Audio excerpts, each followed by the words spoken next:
Do you have Ms. Graham? We do have Ms. Graham. Okay. All right. Call the meeting to order.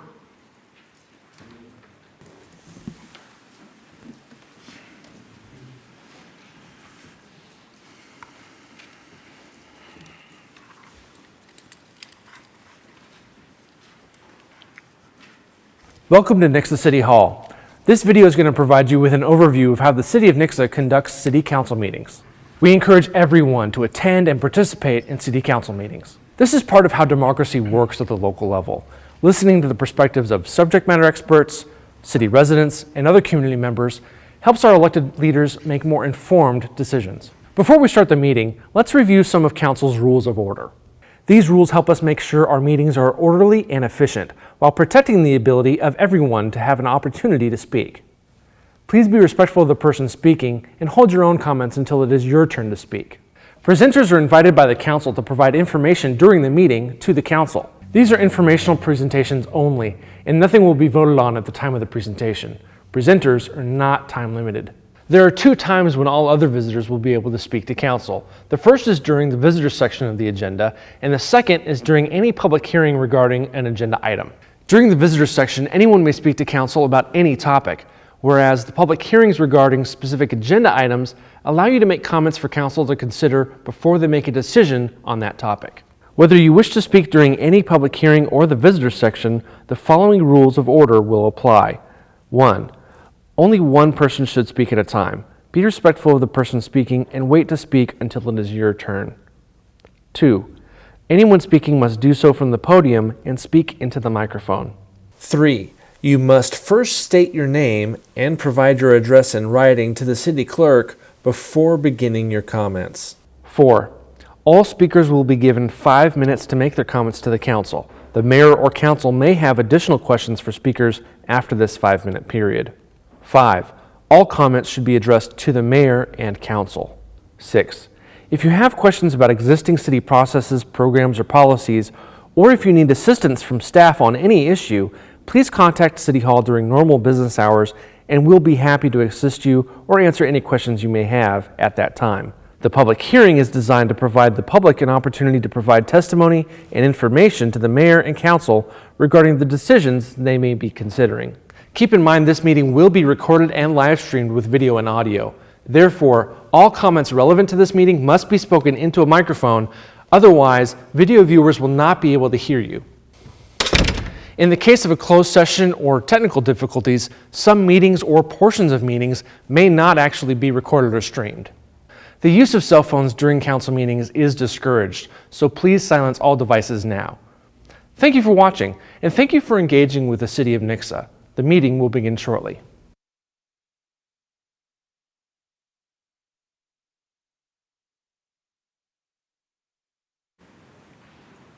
Roll call, please. Seth Baylog, Here. Sean Lucas, Here. Jared Giddens, Here. Aaron Peterson, Darlene Graham, Can you hear us, Darlene? She can Oh, hear us, I think. We can't hear you, Darlene. You got to mute.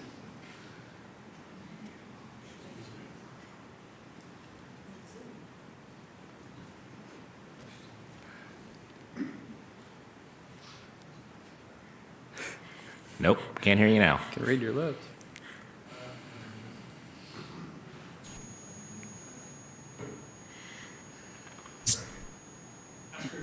Try again, Darlene. Can you hear me now? Yes, now we can hear you. Thank you, Ms. Graham. Okay. I'm here. Matt Ogden. Here. Please join me for the Pledge of Allegiance. I pledge allegiance to the flag of the United States of America and to the republic for which it stands, one nation, under God, indivisible, with liberty and justice for all.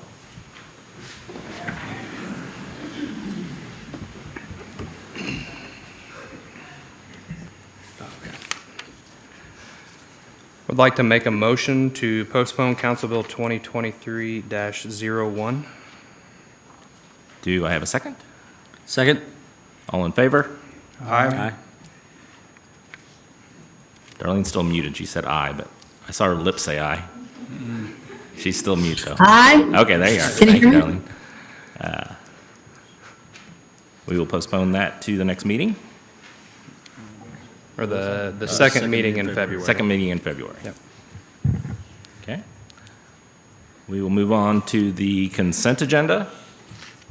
Would anyone like to remove any items from the consent agenda? Seeing none, I'll accept a motion to approve. So made. Second? Roll call, please. Sean Lucas, Yes. Jared Giddens, Yes. Darlene Graham, Yes. Matt Ogden, Yes. Seth Baylog. Yes. All right, we'll move on to the visitor section. Ron Sanders, We're going to be here late, Ron. Can we keep this? You just canceled one of the most contentious bills here, so it's going to be a short meeting now, right? Everybody came here for nothing. But they get to hear me. My name's Ron Sanders. I live at 976 Glen Oaks Drive. And I'd just like to say welcome to the progressive choice of the Ozarks. Yay. Tonight I'm going to talk a little bit about being progressive. Like progressive with our taxes, progressive with our spending, progressive with our building, all that good stuff. Start off by talking a little bit about housing. When I moved here in 2019, bought a house that was reasonably affordable. My mortgage, whenever I calculated it, was like right around $850 a month for a $210,000 house. Add to it the interest and add to it all of the other stuff you got to have, like insurance and everything, paying your taxes. It comes out to about $1,400 a month. We're talking about, well, you guys just canceled us talking about bringing in one of the biggest apartment complexes in Nixa. No, we postponed the mobile food vending. Oh, the mobile food vending. yes, Oh, okay, no. we still get to hear that. I thought you were being Okay. sarcastic, Ron. Cool. I thought you understood what we were postponing. I apologize. I heard That the was the number. mobile food vending. It I wasn't heard any the of numbers wrong. wasn't any of the rezoning. It was just the Okay. mobile food. Well, then we're going to talk about it tonight. A two-bedroom apartment is going to be just as much as my 3,000 square foot house was in 2019. To get a three-bedroom apartment is going to be close to $2,000. What we need in Nixa is affordable, places for people who are graduating high school, just getting out of college, starting a family and stuff like that. I just don't see that, happening and, for $2,000 a month for a three-bedroom apartment. I see, for $2,000 a month, I see someone needing to make about $60,000, $65,000 a year, or a household income of being at least $65,000 a year. And those incomes aren't in Nixa very much. I mean, they're in the government, they're in the school for some positions, but other than that, unless you own a business, and who's going to own a business and live in an apartment? But we're progressing, so yay. We're raising the taxes. If anybody wasn't paying attention, the previous president lowered taxes, and in the past 2 years, the tax income for the country, for the nation, went up 40%. So when he lowered the taxes, everybody cried and everybody gnashed their teeth. But now, in the past 2 years, each year, the revenues for the federal government is up 40%. So, we're gonna raise taxes. We're gonna raise a three-quarter cent tax for the police department. The school's gonna raise some more taxes, so we spend more money over there. Put a little bit more burden on the businesses and everything, because businesses want to have, move to places where we have more taxes. Well, at least the progressive businesses do anyways, I guess. That's what the sign says, coming down 160. But I'm being sarcastic. I am being sarcastic Hard to tonight. tell, I was yeah. at the last Might say meeting, because I want to make the point. People aren't going to be able to afford the 200 or 300 apartment complexes if we approve it. They're not going to be able to afford it unless they're working in Springfield, which is another problem that we've talked about over and over and over again. Because if somebody's working in Springfield, where are they spending their money 5 days a week? In Springfield. How are we going to get businesses here if people who are going to be working at the fast food joints, at the restaurants, at the businesses, at the repair shops, and, being plumbers, being electricians and everything like that, where are we going to house them? At $2,000 a month in an apartment, right?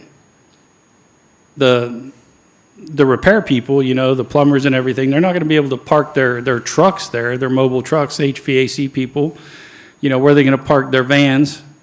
Not out in the parking lot of the apartment complex, maybe at a house, but, they'll have to spend a little bit of extra to drive to some place to park their truck and everything. It becomes a real boon whenever we see all of these progressive things happening. My point is, we need to reverse our thinking.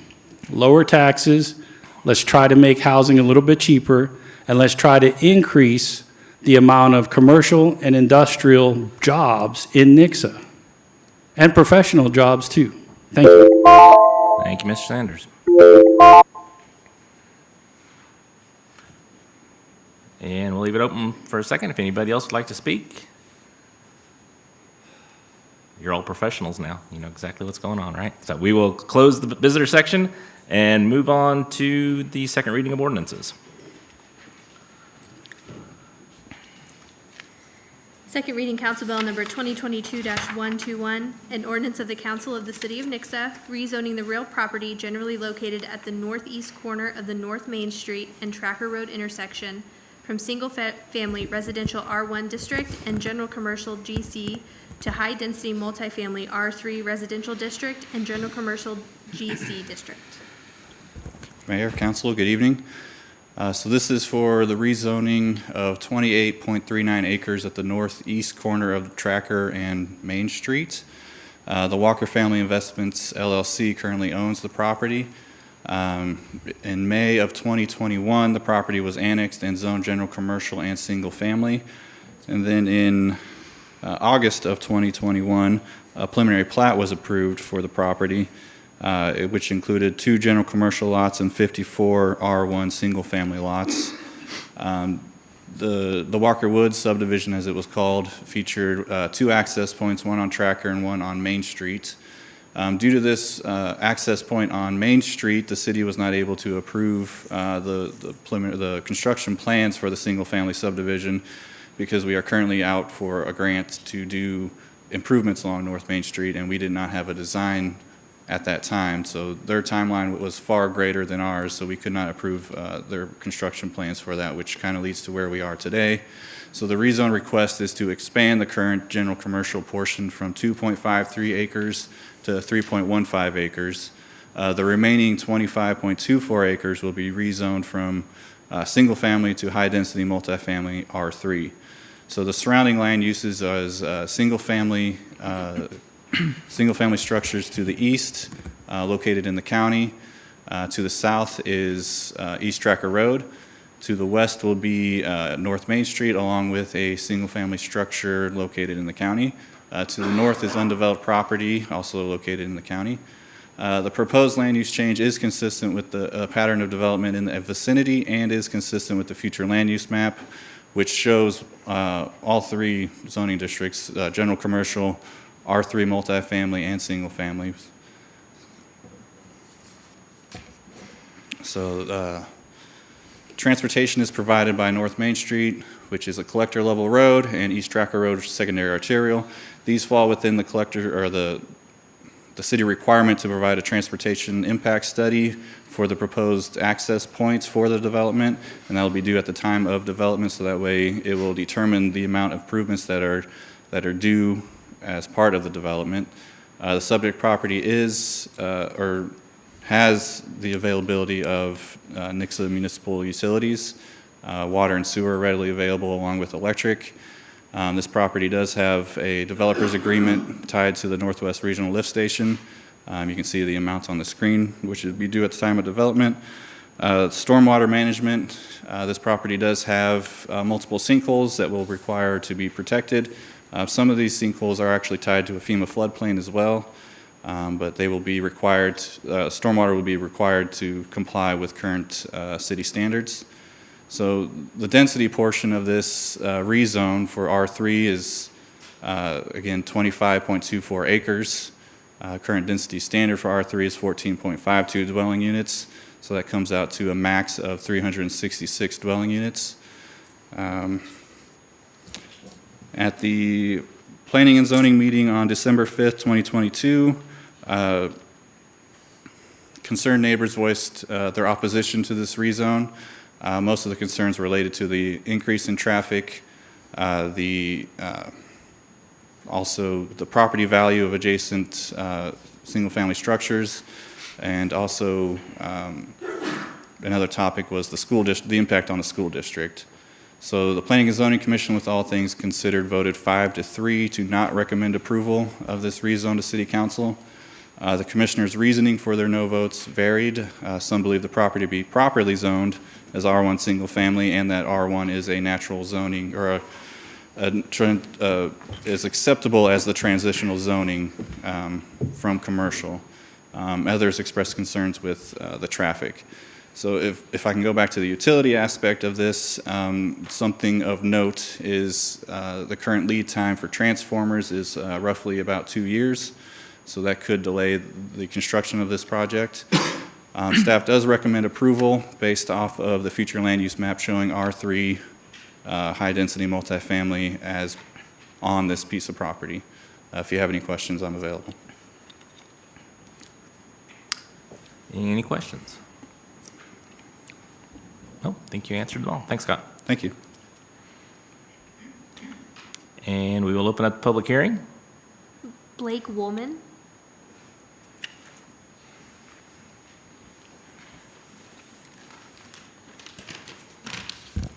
I would like to thank the City Council for giving each and every one of us time to speak in this public hearing.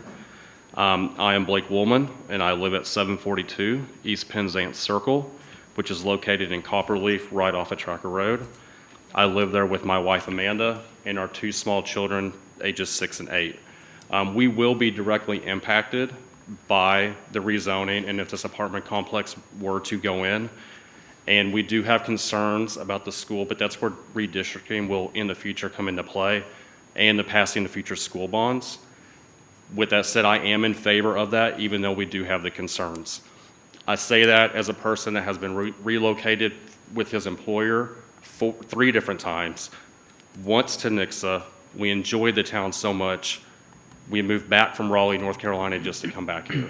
The community atmosphere, the school district are both strong, and that's where we wanted to settle down. We purchased a home here. When you relocate and you know you're not going to be anywhere very long, apartments are typically the place you go. And we haven't had any issue ever finding a place to live until we tried to come back to Nixa. And we just couldn't. There were no apartments available. The home we ended up renting, we just got lucky. It was a guy who knew a guy who was going to sell his house.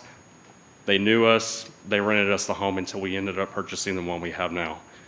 I do understand the concerns with traffic.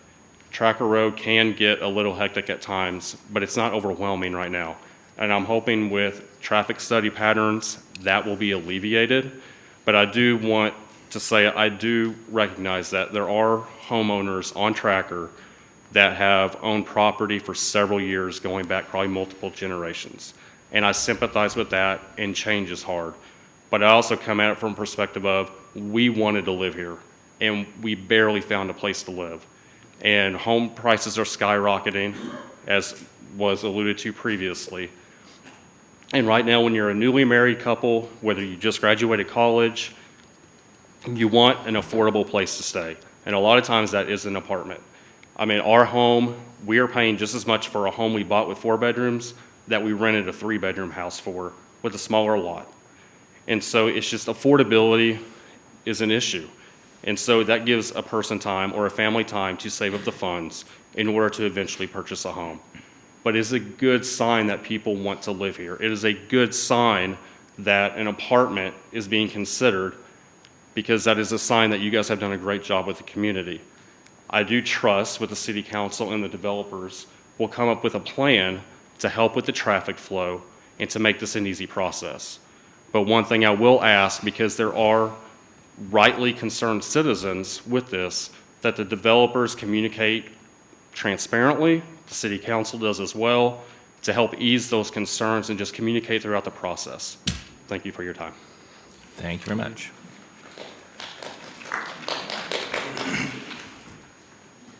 Jim Smithwick.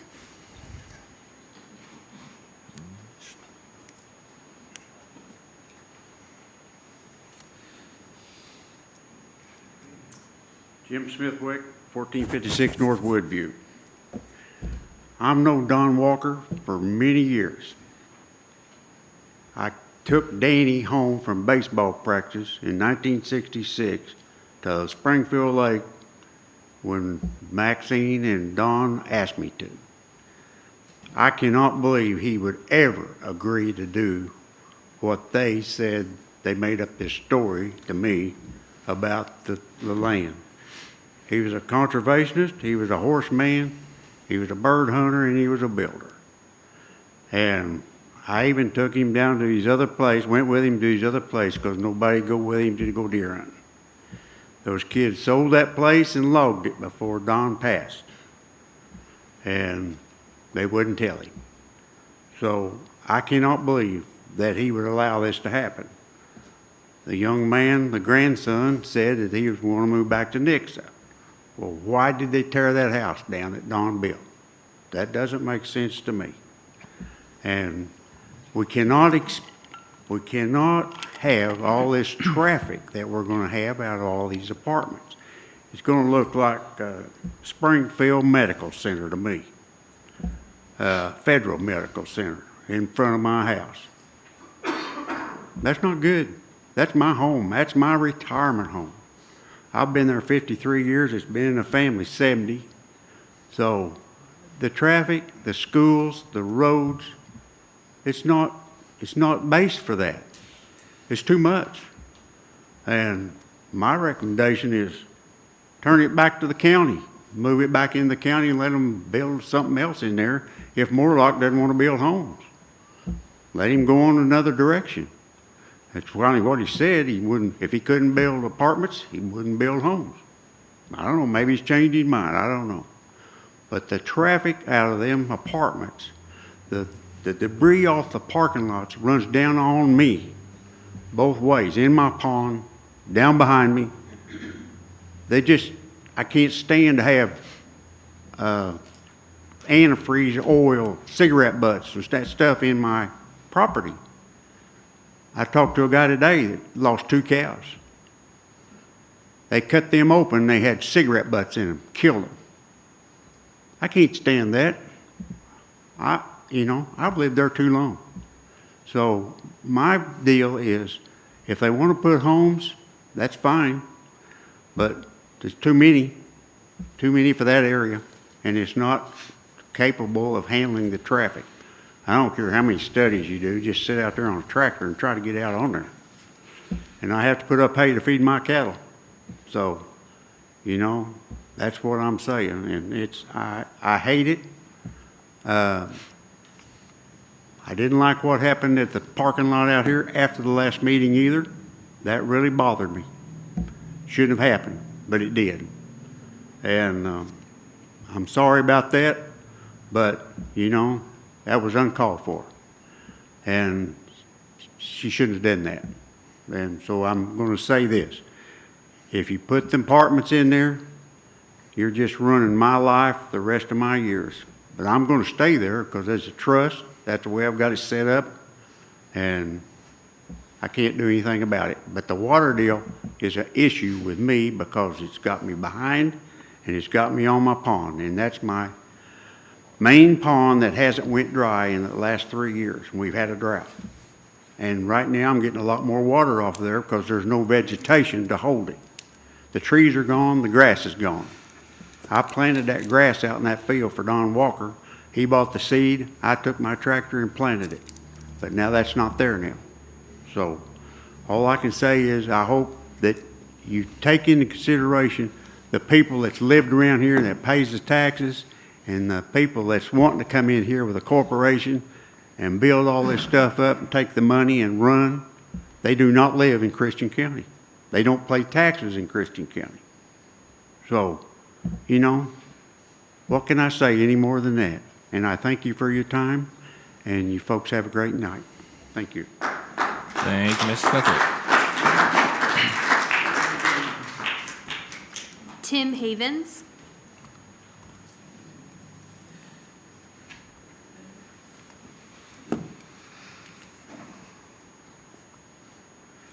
Tim Havens. I live at 592 East Selby Drive, Nixa here, with my wife. We're retired. Don't have any problem paying for the house, so I'm not sure about the $2,000 apartments. But I thought what was interesting is the speaker neglected to mention that just south of Tracker on Main Street, they're building a whole bunch of new apartments already. Why do we need more? Those aren't filled yet. Traffic, I'm inclined to agree with the gentleman just spoke. The main access is going to be on Main. They're not going to turn left on Main to come down to Tracker to go out to Massey. They're going to turn right on Main, because if you've tried to turn left on Main, you know it's not easy. But they're going to turn right on Main and go up to CC, and that's already a mess most times of the day. Excuse me. I'd like to see more infrastructure in Nixa before we start adding multi-unit apartments in.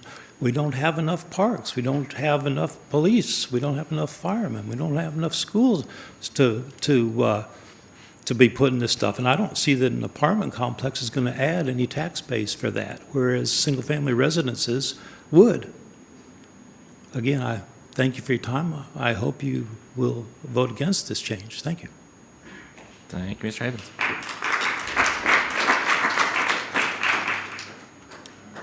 Roger Eckley.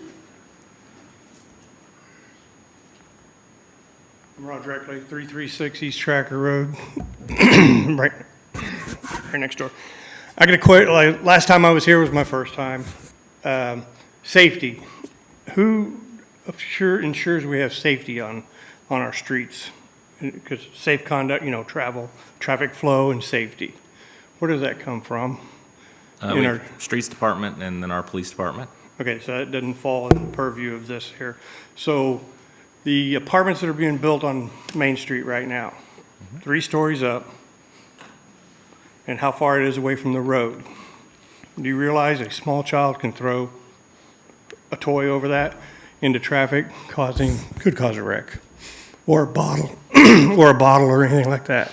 I'm just concerned with where the safety part of this whole thing comes from. Who's responsible for the safety? Because when we say, yes, we're going to build all this stuff, and we're going to, like in your own plan here, and we've already talked, but a study will be done during the development of the apartments. To me, a study is, we're going to think about it during the development. To me, development means we're building. A study is we're going to think about the impact. When an apartment, fact is, it's already been built. Apartments are right on Main Street, okay? Any child can throw something over the 3rd balcony into traffic, and just use your imagination from there, okay? I'm all about safety here, okay? Or is it progress? Which one are we going to do first? That's my question. And to go into and build a development, okay, let's approve the development, and then we'll worry about the traffic impact that development has on our streets. Wait a minute, we just built the apartments 10 feet from the road.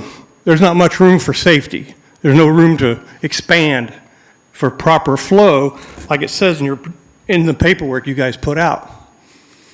Like I said, I don't know who's in charge of all this, making sure this office is talking with that office and this one's talking with that one to make it happen. But I'm seeing a failure here because of that apartments that are sitting right on Main Street. Safety is the failure. And if that's part of what we're here for, is that we can all live together in a safe community, somebody's not doing their job, okay? And that's what I'd want to see. I'm not trying to slow down progress or anything, but I've seen it too many times where we'll throw a whole subdivision in and worry about the roads and the safety later. And I said that last time. I think I did. And that's my concern here. And it's easy to pass off that, well, it's not my job, it's not my job. I understand government. I'm retired from the military.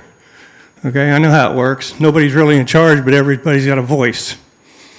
And we all raise our hands to approve things, not knowing the impact it has on everybody else. All I'm concerned with is safety. People just happen to be driving by. Okay, we put another apartment complex up on Tracker Road. Well, the driveway's too close, the in and out's too bad. We can't widen the road.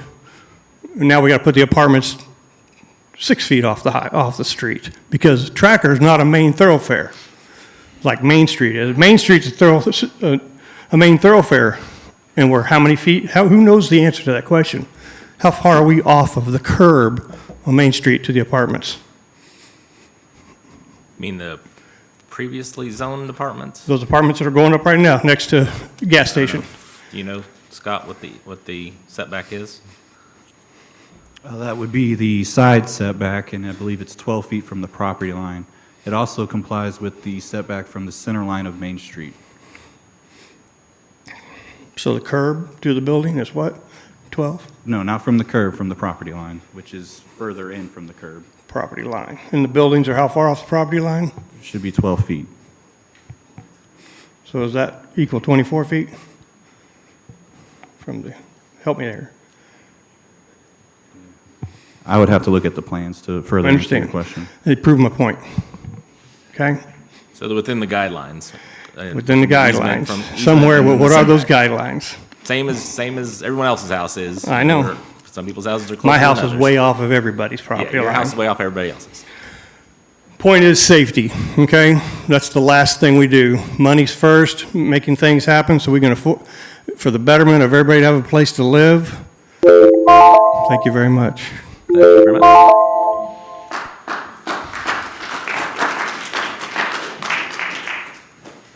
Marceline Mashburn.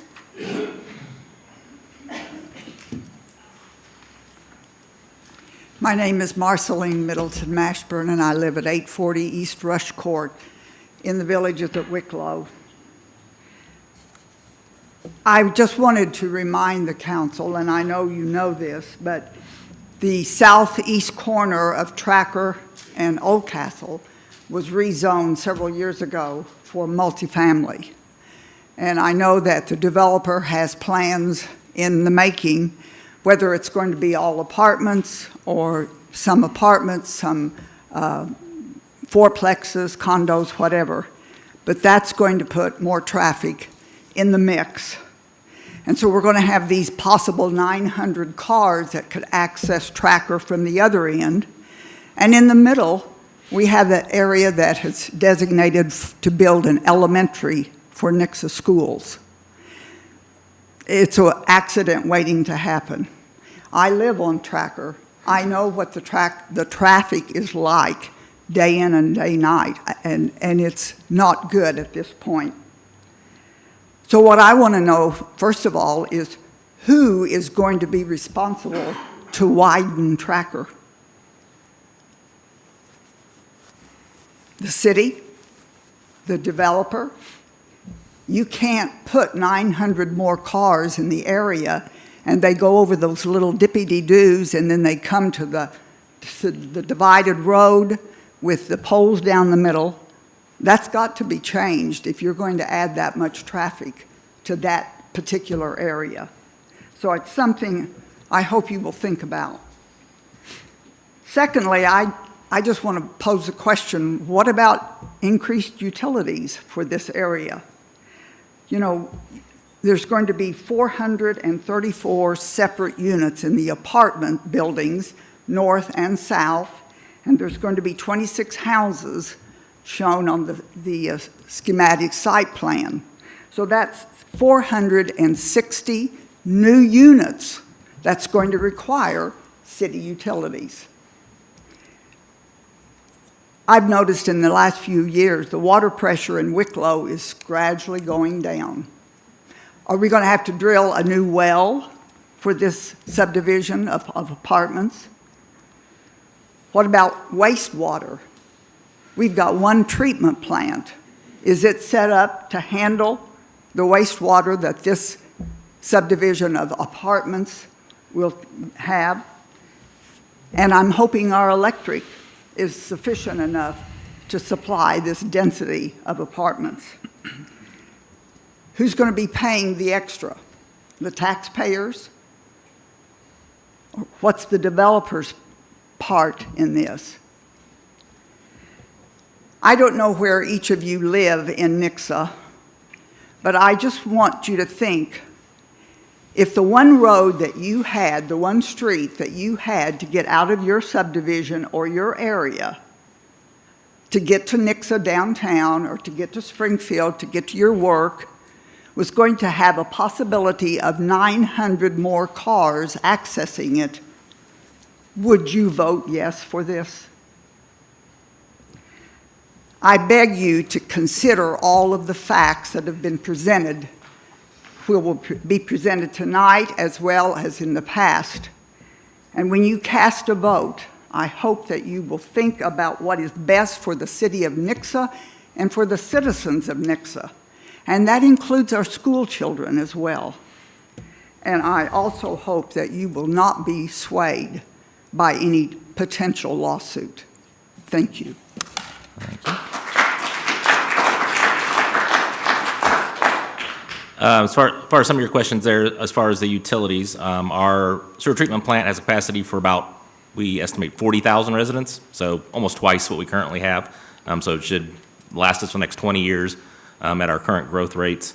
The water, we just purchased the RDE water system, which is the water system that people that live in the county north of the city there were on, which included 2 wells. So we're not planning on drilling any more wells. We're just adding, we're going to integrate their 2 existing wells into our system. The electricity, I don't think I got the rest of that right, Doug. I don't think, we have plenty of capacity because we purchase our electricity based on usage.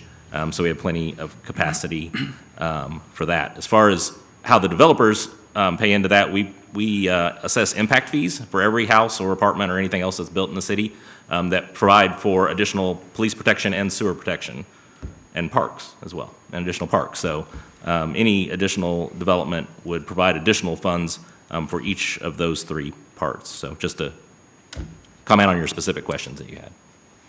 Go ahead. Wayne Morlock. I'm Wayne Morlock, President of Morlock Ross Builders, and I'm here to speak in favor of the zoning change. And as opposed to boring you with a bunch of facts that we've been over now for 2 nights, I'm here to answer questions, and I would love to, and if not, I'll sit down. Anybody have any additional questions? How many doors had you planned again? I think I had that number, but I forgot it. Well, I think if we were terribly... Like 380. So No. If we were terribly lucky, it'd be 320. I honestly don't think we can get 300. I think it'll be less than that. Okay. So. My question's more along the lines of the commercial side of things, which this is talking about zoning, so technically you don't have to answer if you don't want to. Well, I'll do what I can. Just kind of curious as to what you were looking at on, like, where you're going to have the frontage for commercial property on there. I'm sorry, would you restate that? Where, did you say where are we going to have the commercial? Yeah, you're looking at it like being on Main Street, on Tracker? On Main Street. Main Street, okay. Yeah, and, we've had some interest from some potential users. Obviously, nothing's cast in stone at this point. Gotcha. Okay, thanks. Any other questions? Thank you, Mr. Mr. Morlock. Morlock? Oh, sorry, Darlene.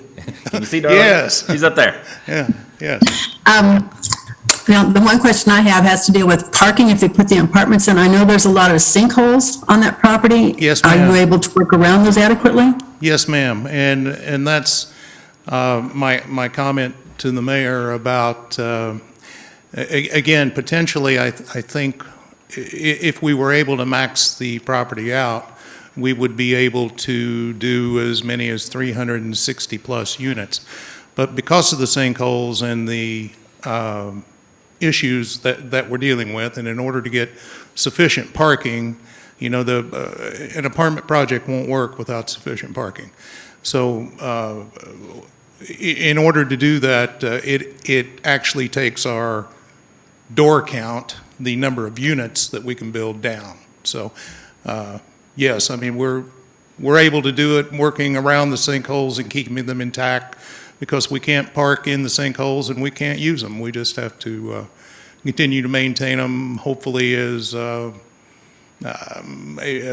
park area, for lack of a better term, or areas where people can walk or take their dogs or enjoy their afternoons.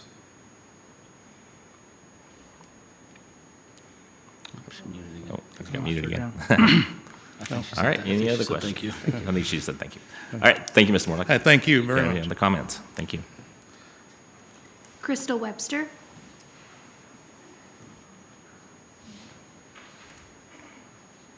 Good evening, Mayor and Council. I don't want to take up a lot of time. I know there are a number of speakers here this evening, but again, I'm here to answer questions.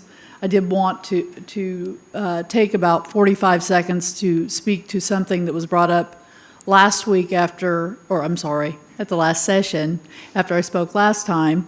There was some question about who we permit as residents of a Morlock complex. Some things we don't permit. We don't permit any convicted felons. We don't permit anyone who has any legal history of damage to property or persons. Ex parte orders of protections are a no. If they've had any landlord disputes or any sort of issue where the landlord has won in the previous 5 years, they would not be permitted to come in as a resident of our community. The income requirements, there was some concern about bringing folks that might not be consistent with the tax base that Nixa is trying to grow. Our requirements are 2.5 times net income relative to the amount of rent, so that someone who was in, say, an $1,800 3-bedroom unit would be bringing home about $4,500? I had the math earlier, and now it escapes me that I'm standing here. But, and that is net. And folks that live there also have to have at least $1,500 per month in disposable income, meaning income that's not tied to a vehicle payment, any sort of debt, or the rent. So these are folks that can well afford to be members of the community and actively participate as you would want. And I think there were some questions about the quality of residents that might be residing there. You know, we're sensitive to everyone's cost constraints, but the reality is it takes a certain amount of rent to be able to live in one of these new units. They're nice, they're well maintained. There won't be any cigarette butts because we don't allow smoking on the property. So I would invite anyone with concerns, anyone, to come with me on a tour. I'd be happy to show you the other properties that we've built and that we manage. We're very proud of them. We have a website at sparkprops.com. You'd be welcome to take a peek. Most of those are properties that we built. We do manage for a couple of clients, but predominantly it's our work, and we'd be happy to share it with anyone who has interest. Can you repeat that website again? Sparkprops, SPARKPROPS.com. They have some nice images and floor plans. It's kind of a cool website. Thank you. Okay. Any other questions? Thank you, Ms. Thank you. Webster. Connie Wyatt.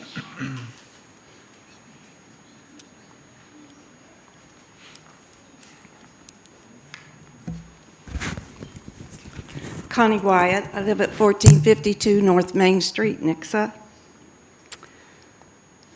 First of all, last meeting, someone alluded to the fact that we were wanting you not to develop that property. That's not true. We still agree with the Planning and Zoning Commission that should be developed into single housing for single families. And the young man that spoke first this evening who found a house in Nixa, he might have been happier if he knew that we had approved single-family housing since he moved into a house, if he knew there were going to be 57 houses built on that property. So anyway, we would still be happy if the Walker grandchildren built houses there. In the last meeting, Ms. Gonzalez spoke, and she said we needed the apartments for low-income people to move in there. And Mr. Morlock resented that and stood up and said, these are not low-income apartments. They're not for low-income people. They're going to rent for about $1,800 a month. So that would not help her get her employees for people for her businesses. And they're having the same problem in Springfield. I've talked to the manager at Lowe's and the manager at Home Depot. They also can't get workers. They can't get workers at the restaurants in town. They can't get workers at the hospitals, and not just nurses. They can't get people to clean the rooms or to clean the floors. There's a problem, a shortage of employees in all of our businesses right now. Part of the problem may be a shortage of housing in Nixa, but that's not the only reason. And these apartments are not going to remedy that situation. So these are not going to be low-income housing apartments. Also, Attorney Wade spoke for the grandchildren of the Walkers, and he said, a government entity should not be able to tell you what to do with your land. Well, we wish they didn't, but I wore a seatbelt to come down here tonight. A government entity did tell me to do that. They make the laws, we wear a seatbelt, and in the future, we're going to widen Main Street on Nixa. When we do that, I've been told they're going to take about 40 feet of my land. I don't like that. I don't like that any more than the Walker grandchildren have liked having the Planning and Zoning Commission tell them what to do with their land. But they're going to tell me they're going to do it anyway. And I can negotiate with them a little bit. But in the end, they're going to take that land. It's called eminent domain, and it's for the good of all the people. So Attorney Wade's wrong when he says the government should not be able to tell you what to do with your land, because in some instances they can. They do what's good for all of the people. And in this instance, I think the Planning and Zoning Commission was right, and I think we ought to stay with our first ruling. Sometimes it goes for you, and sometimes it goes against you. This time it may be overthrown, and it may go against me and go for the Walkers. I hope not. And I plead for the council to stay with the first ruling, but that's my opinion. Also, the real estate agent for Mr. Morlock and the Walker children said they're going to provide some beautiful green space. Well, the green space is nothing more than a sinkhole. And I'm sure Wayne Morlock would have used every single inch of that land and plopped another apartment building on it if it hadn't been for a sinkhole. And that sinkhole is nothing more than a mosquito pit. And that's what it's going to be. It's not going to be some beautiful, beautiful green space. It's just going to be a big mosquito pit that Jim Smithwick and I and Mr. Walker took care of with mosquito bombs. But I doubt if the city's going to take care of that. And Wayne Morlock's going to be long gone, and so will the Walker children when those apartments are built.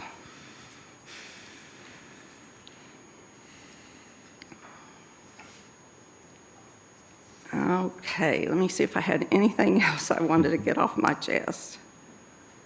Oops, well, I guess that's about it. I do have one question for Mr. Morlock that you didn't let me ask when he was up here.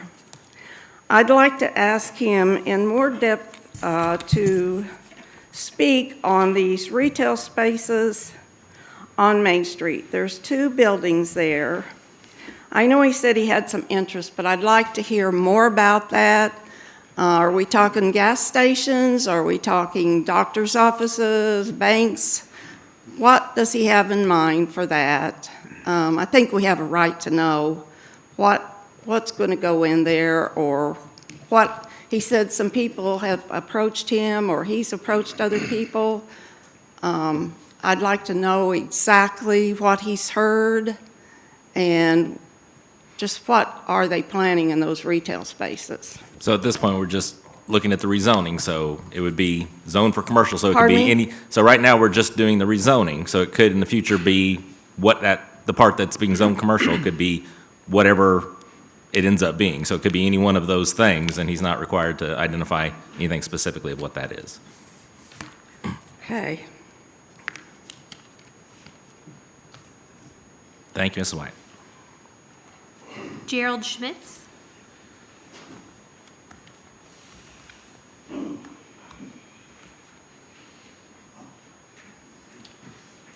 Good evening. Gerald Schmitz, 365 East Tracker Road. Here to discuss my opposition and as well as the other surrounding facts around this. And I'm going to try to take out the emotion and the frustration of the situation that is applied here. And I want to address several particular issues that are important to this decision. One is we've heard a lot about the comprehensive plan. I think we all understand and know the comprehensive plan is not a comprehensive rule book. It's a comprehensive plan to help guide the city on what decisions to make based around development organizations and the way land develops, okay? It's to give the city control over the expansion for everyone's best interest, not just property owners or developers. And the plan was initially designed with this property rated as an R1 or an R3, with the plan providing flexibility for the city to be able to decide what is best to go there in the future, okay, depending upon what has organically grown and developed around it. Not a specific, has to be this, has to be that. The council has to do what's right and what is good for the citizens and the constituents. And I think the constituents of Zone 1 and the city in general have already spoken with a resounding, overwhelming no to R3 rezoning. Yes, development will provide funds, but is this good for the city? Okay. Stakeholders in this project have named the reasons for change as economic decisions. They want to make the maximum amount of money the fastest way. Those aren't my words, they're theirs. I cite Mr. Morlock's explanation last meeting for the rezone as to make this development happen quicker. Okay? Mr. Stephen Walker's comment of we want to maximize profits and build, build, build. Okay? While that's not wrong, the issue is one of, is that what's right for the city? Is that what's right for this property, and is that what is right now? Okay? The hurry, this kind of hurry rushed approach, as everybody has already summarized, is the type of situation that will lead us into a Pandora's box of engineering issues. I won't go through them. Everybody else here has already at length discussed their concerns with the traffic, the strain, the roads, and all those other things. My friends, we have to be careful with what we do here. We cannot grant any entity a blank check in a situation like this as it relates to zoning, okay? These stakeholders have already shown a willingness and motivation to pivot for profit, which is not a bad thing, except when it has a significant negative impact on the city that they're claiming to care so much about, okay? Months ago, it was called an upscale single-family development. Now it's an upscale multifamily density development, okay? What's next? We have no promise nor proof that if in another 6 months to however long, that things degrade more within the housing market or any other kind of raw material market or anything else, that these don't become inexpensive base housing units, okay? There's a lot of promises being thrown around here, but as Mr. Steele has said, there's no promises that hold water when it relates to what actually happens once the city has rezoned and the developers or the owners build whatever they build as long as it's within the city specs. There's no promises here. Don't give them a blank check, okay? Even if it stayed R3 upscale housing, the cost of the city won't change. The city still has to provide, as we've discussed, services to that location. Fire, police, rescue, all those services. Yes, there will be a cost to the developers up front. That's not long-term, okay? As apartments, there is no return on the investment for the city. We all know they don't get any kind of revenue off of that. At least if there are homes, the city gets property taxes, a percentage of the property taxes, okay? And they have some return on their investment for what they're doing here today. Nothing with apartments. So let's not be swayed. This is not just a rezoning issue. It never was. Obviously, there's much more at stake. Finally, I want to address the elephant in the room and address the concerns over legal actions if this is not rezoned. We all know a sunshine law request was made, okay? We all know the impact of the owner and developer's attorney showing up to, as he stated, a simple rezoning request meeting, okay? All give concerns towards legal action being taken if not rezoned as the owners and developers desire. I have to remind everybody, there's got to be a compromise here. Any lawsuit to the city is a lawsuit not just to this council, but to the entire members of the city. Let's compromise and find a way to make it worthwhile to both parties, whether that means rezoning with houses along the perimeter and apartments in the middle and commercial on the ends or on the roads or something else. We've got to find a way. Thank you.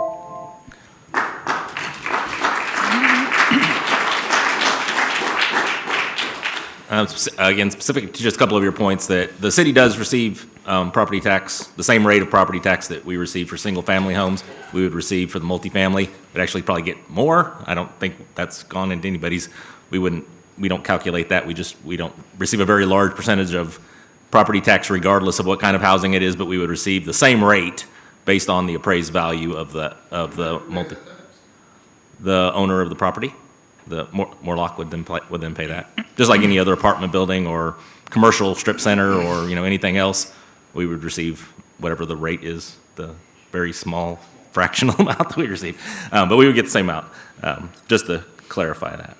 And from Ms. Wyatt, I think there was a confusion between the concept of low income and working class. I think what was being said was that apartments provide additional housing for working class people, not low income people, because these are not identified as low income housing, just to kind of clarify that particular thing, the two of those items. Go ahead, Becca. David Garrett, are you wanting to speak? Good evening, Mayor and Council. My name is David Garrett. I'm the civil engineer at Toth & Associates in Springfield, 1550 East Republic Road. You've heard from me before. I'm in favor of this project, and not to take very much more time, I'll answer any engineering-related questions to the rezone, if you have any. Anyone have any questions? Thank you. Ms. Graham, do you have any questions? No? Okay. Thank you, Ms. Graham. All right. I have no other speakers signed up. All right. We will leave the public hearing open for another minute. If anyone else would like to speak that didn't sign up earlier, go ahead. Oh, Ron, I'll lay behind you there.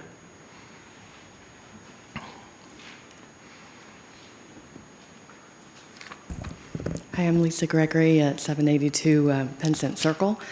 I'm just speaking to the fact there are already apartments being built, and I know teachers that are at High Point, and I know people over at Century, and they're already scared of what is going to come. And I know that they're building onto High Point, but High Point is already the largest elementary school in town.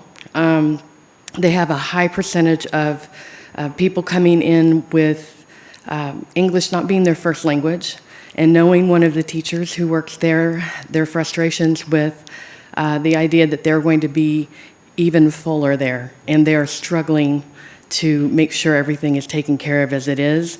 Just the idea of having that many kids, depending, no matter what the income level is, it's going to affect the blue ribbon schools that we're so proud of, because these teachers are already maxed out. Century already had their problem with so many teachers leaving last year with frustrations. Putting more kids in just so you can get the money is going to lower the quality, or you're just going to stress out the teachers and they're going to leave. So that's just something to consider. Thank you very much. Thank you.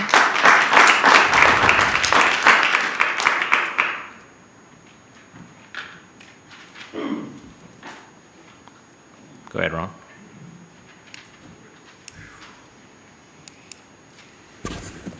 Hard topic. Y'all got off easy because there's not as many people here to talk, right? That's okay. I'm here. I'll talk a little bit. It's not low income, that's for sure. We already know that. It was planned as a single-family housing development. That's what they originally wanted. Why the bait and switch? I don't know. Mr. Morlock alluded to that whenever he spoke 2 weeks ago. You can go back and watch the YouTube video and see it for yourself. What can you say about that? Somebody came up here and said the people that own the property should be allowed to do whatever they want with it. Well, they wanted to build single-family homes, right? That's what they presented to the zoning and planning and zoning board. That's what they got. So why the bait and switch halfway in the middle? Greed, maybe? Money, right? Well, tonight's vote is definitely going to let everybody in Nixa know where y'all stand.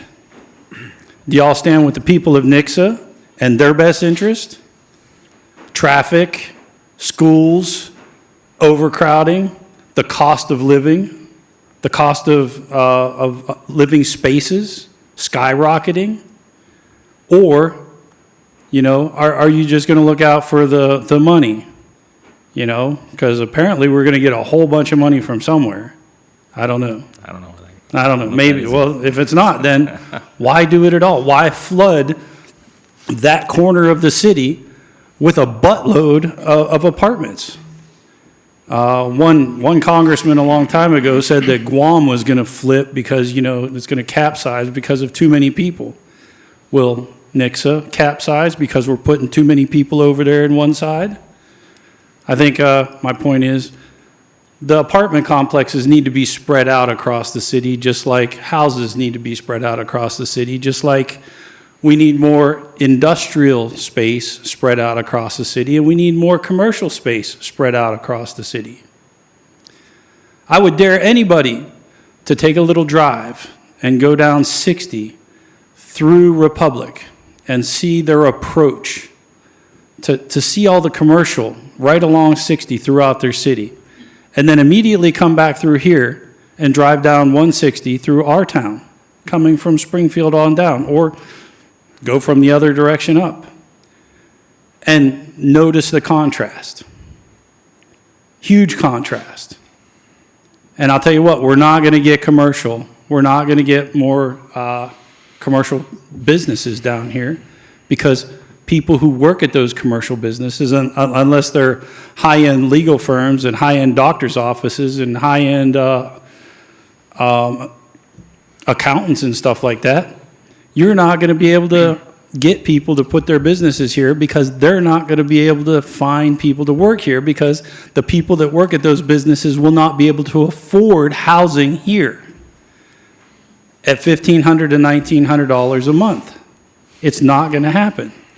Nobody is going to work 60 to 70 hours a week at $13, $14, or $15 an hour to give all of their money to an apartment complex who's going to tell them they can't smoke, and to tell them what underwear to wear, what, you know, where they have to park, where they can't park, what time they have to go to bed, and all that other stuff. It sounded like there was a whole bunch of rules going to be in effect.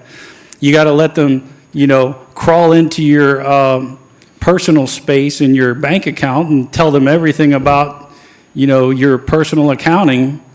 You're probably going to have to give them, you know, your credit scores and your credit reports and everything else, just to have a place to live. And it's an apartment, so you don't even have any equity in it at $24,000 a year. And then we haven't heard, do we pay for internet? Do we pay for electric? Do we pay for water? All of that other stuff? Is that included in the rent? Or is it not included in the rent? Do you have to pay for a parking spot or 2 parking spots?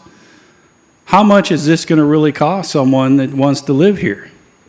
Single-family homes is what they wanted. It's what they asked for. And I think that's neat. I think everybody here understands that that's where it needs to stay. And to do anything else, you'll just be telling the people of Nixa exactly how you feel about them and about making decisions for the city. Thank you. Thanks, Ms. Sanders.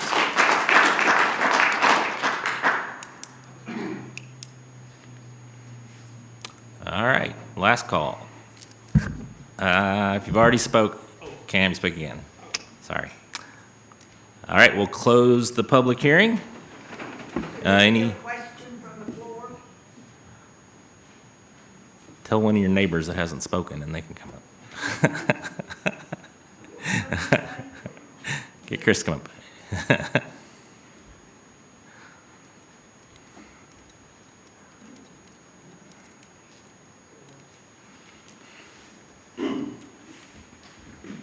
Chris Wyatt, 1406 Raspberry Court, Nixa, Missouri. I'm pausing my hold, yes. Go ahead, Mr. Wyatt. Just like to know who currently owns the Eaglewood Apartments. The Eaglewood Apartments, those Anybody? ones across the street, like they've been there? I don't know, yeah. They're owned by another developer. Okay. Sorry, don't know the answer to that question. All right, now we will close the public hearing. And yes, I'm good this time. Just trying to be nice. To Mrs. Middleton, come on now. Mayor, I found the answer to that question. Oh, okay. It says they're managed by Silvis Real Estate Company. Silva's Real Estate Company. Didn't know that either. Anything else from staff? All right. Any comments, questions, or discussion from council? So I have received a lot of calls. I've had some great conversations with some people in here. There's, I think, one person here that I wasn't able to get back to because I was actually sick yesterday. But I think more people who are against it have come actually to the meetings, but it's fairly even on what I'm getting as far as people who are for it versus people who are against it. A lot of things that I'm hearing is there are a lot of people who newly married and just want to be in an area. Actually, one of the city employees told me the same story. And either there wasn't houses available yet and they needed more time, or they, whether it's building up income or what it may be, they started in an apartment first. A lot of the issues that have been talked about here tonight are not necessarily part of a zoning issue, and they're more of an engineering issue, which is kind of not this step in the process. So it's a struggle for me, honestly, and I know it is for everyone else here, because the industry that I am in for my actual job for a living has to do with real estate, and it's a slippery slope once you stop residential growth. When that happens, it's closing the door to a lot of development that may happen from a commercial standpoint. That recently happened in Springfield, and there's a lot of developers in Springfield that consider Springfield closed for business. And they are looking at Ozark, Republic, Nixa, even Highlandville and Sparta. I mean, we're working on deals with that lately. So this is definitely a struggle, because everyone sitting out there doesn't know all the phone calls, emails, and stuff that we get. And so if I was to keep a tally, the numbers are extremely close on people who are for it versus people who are against it. So I don't know about everybody else, but feel free to. I can agree with that. The other part too that we have to look at is when we look at zoning and rezoning, it's like, does this fit the area? What's going on around the area? And looking at that, the development that's already around there, this is also a part that fits in with that as well. So, I mean, that's kind of a struggle for me too, because I hear all the complaints, but I hear a lot of people for it. So, yeah, that's where I'm at with it. Yeah, I mean, I've heard, I have to be honest, I've heard more negative than positive, and at least the calls I've received. But where I'm coming from in this whole issue is that we've identified in December that we don't have enough to meet our current needs for policing.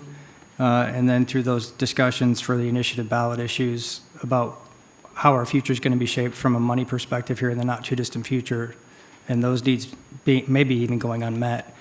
So from my perspective, I think we need to manage growth, and I think it needs to be done in a very responsible way that ensures that if we do say yes, that we can actually meet our obligation and make the community better.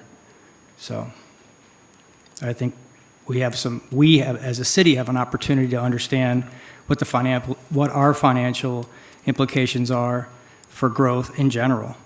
And if it's true that we're going to be at risk here soon, we need to come up with some strategies to help support that growth, and I think do it responsibly.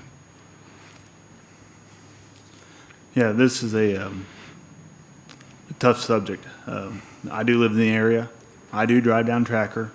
So I've talked to, I don't know how many people in Wicklow. You all know how I feel about it, but yet we have to, as councilmen, I have two responsibilities. One, to listen to the people, and two, to do what's best for the city. So I'll be honest, I've spent hours debating what's best here. So just know that we do hear you, we do care. I think everyone up here loves this city. So I'm not saying we always do what we like, I'm not saying we always make the right decision, but know that we are doing the best, what we feel is best, and we are hearing what you're saying. Ms. Graham? I am so torn over this whole thing. I've watched this little town grow from very, very few people to a lot of people, and I've known the Smithwicks and the Wyatts and the Schmitzes for years. Our kids all grew up, went to school together, and there used to be nothing on that road but Mr. Walker's house and his barn, and all these people live behind him. I've seen the city grow, and it needs to grow, but I want it to grow responsibly. I'm so torn because I know as a council member, I have to vote for what's best for the city, even though I want to do what's best for my friends and for the people who live in this town. That's my job as a council person, is to do what's best for this town and the people in this town. And this is probably the hardest decision we're all ever going to have to make as city council members, as to how we responsibly respond to this petition that's been brought before us and how we're going to react to it. I would hope that no matter what happens, what our vote goes by tonight, that Mr. Morlock would stop and consider what the neighbors have brought up about this, what they would like to see, what we would like to see, and go back to and the Walker family too. I would like to see this go back to the single-family housing, because that's what we saw at the beginning. I think that would be the best thing for that area. I know we need apartments and growth, but we have a whole lot of apartments going up right now that Mr. Morlock is building, and at least 2 more apartments, buildings that are going to be going up in the near future. Our schools are overwhelmed. Our roads are not ready. I just want people to understand whatever decision we have come to tonight, it's been very, very difficult to decide what to do about this whole thing and what's going to be best for everyone in the town to do and to grow. Thank you, Ms. Graham. I'll go through a few points that have been brought up. I'm the person that always gets yelled at all the time, right? So I'm used to it, and so I try to go as much as possible with the facts. I'm going to disagree with Ms. Graham and on the transportation issue in that area. There are some issues there, but like I said in the last meeting, we're investing over $10 million in improving out the rest of Main Street. I also think that we should, and I'm going to direct staff to look into creating a plan to complete Tracker through from Main Street to whatever. Cheyenne. Well, not Cheyenne. We can't go to Cheyenne because we don't own that land. To Old Castle. Old Castle. Through to Old Castle. The reason we haven't done that already is due to a large chunk of it's still in the county. The Walker's property was still in the county. Mr. Smith's property is in the county. Mr. Smith's property is in the county. All of those lands their roads are controlled by the Western District Road Commission. But we can work with them, I think, to come up with a plan that we could all work together to fund that would fix the crazy poles down the middle, fix the lines of sight, and make that into a full-sized capacity road. So regardless of how this vote goes, either way, I think that's something we need to do for the future and would be a great thing for the city. If you look at if you look at, just kind of for a perspective, if you look at the Pheasant Run apartments, which are the apartments across, the subdivision across the street from Walmart. In there are 12 apartment buildings, 15 duplexes, and 42 single-family houses, somewhere over 250 individual units, individual doors. So this will be slightly larger than that, but it has the same access. It has a connection to Main Street and a connection to Aldersgate. One's a collector street, one's a arterial street. And I lived in those apartments when I moved back from college. I've never seen any traffic backed up out of them. They all access onto those same roads. They don't even have the lighted intersection, which you would have right there at Tracker and Main. And I was part 10 years ago, I think Ms. Graham was as well, when we voted to build that intersection, to spend money to plan for future development on North Main Street that we knew were going to come. As far as the schools, that is a good point, and I think Scott brought this up, that there's at least 2 or 3 year lead time before this will even get anywhere close to this project. You can't buy a transformer now. We can't buy a transformer to replace the ones we have. So it's going to take a little bit time for the supply chain to completely work its way through, and I think there's plenty of time. The school district does have a bond proposing, somebody brought that up, to expand existing schools and for additional maintenance, and they will continue to do that. Regardless if this goes in or not, we have over 800 platted lots for single-family homes in the city. So there's going to always be additional children coming into our school district, and they have done such an incredible job of accepting all of those children, the ones that have English as a second language or are on free and reduced lunch or anything else. They've done an incredible job of teaching those children, and they will continue to do so. Within our comprehensive plan, somebody brought that up, we have the plan says that we will have 20% of all residential property zoned as multifamily. We currently have 9 or less than 9. So we could have a lot more. We are going through a new comprehensive plan, and I would love for anyone when we put out the proposal for people to join that committee to make that plan, I would love for as many of you to volunteer for that as possible. But looking at the actual numbers, we have, in the last 10 years, we have built over 900 single-family homes. We built less than 90 apartment complex units. So we're keeping well below those trajectories, less than 10% of, this will increase that, of course, but we'll still build another 200 single-family homes this year as well. Seth, Mr. Bailaw brings up a great concept about policing. I think that is a concern we have. And it's outlined in the comprehensive as well as a specific goal. Yep, no, I understand that. And when you look at that, it depends on how we are, what are we currently, the 11th, Chief? We're the 11th safest city in Missouri? Ninth. We're 9th safest city in Missouri. So there's some subjectivity to that, isn't there? We could be, like Ozark, and be the 25th, if that's what the residents decide when they take down tax proposals. So we have a lot of room, we have a lot of leeway within what I want to be the 9th, I want to be the 2nd, I want to be the 1st safest city in Missouri. But we have to be able to deal with the funds that we currently have. And I definitely understand the concept of, Mr. Bailaw and I both do, of having a nice field by your house and wanting that to stay there. Those are always the most contentious things that we ever talk about on city council. We probably had half a dozen of them on the time that I've been mayor, and you get a lot and I can see that.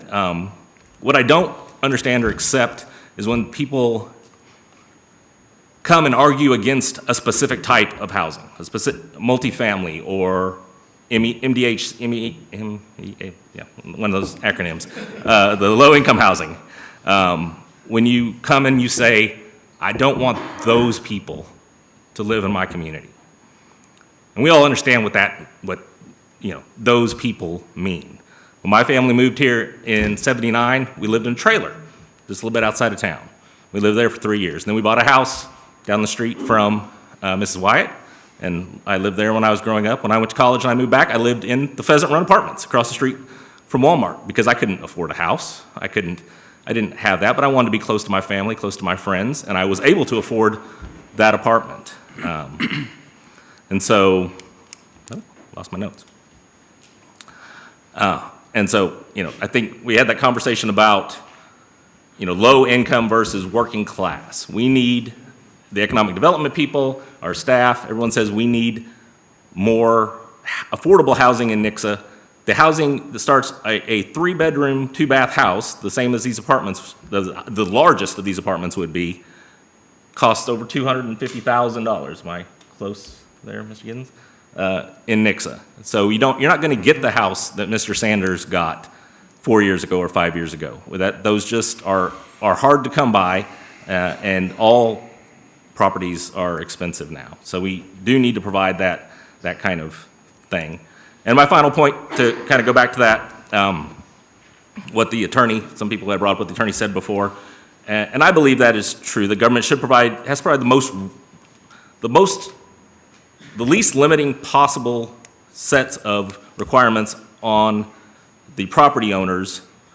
I mean, we do need comprehensive planning, we do need zoning, we need reasonable building codes, but we try as hard as we can not to limit the freedom of those property owners to do with what they want within those guidelines. The same thing we would do to you.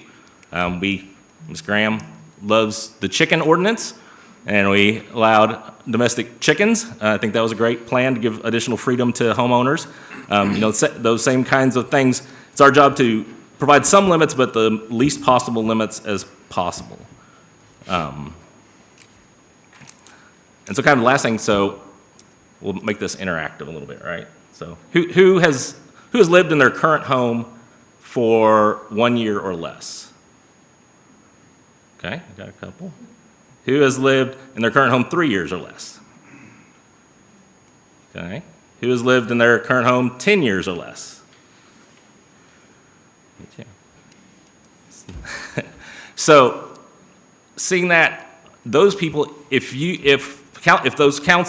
live in Wicklow and you've lived there for less than 10 years, council could have I've done multiple different rezoning requests on Wicklow over the years. Council could have turned one of those down and would have stopped your ability to move to Nixa, your ability to make that decision that you wanted to come and live here. And I don't think that that's council's place, is to stop our residential growth and stop property owners from doing what they want to and stop people from being able to move to Nixa, which we all consider to be the greatest place you can live in the world, right? For sure. All right, that was long-winded. I apologize. It was very helpful. That's all I have to say. So anything else from council? Ms. Graham, anything else? Anything else from staff? I will accept a motion to approve. So made. Second. Roll call, please. Jared Giddens, Yes. Darlene Graham,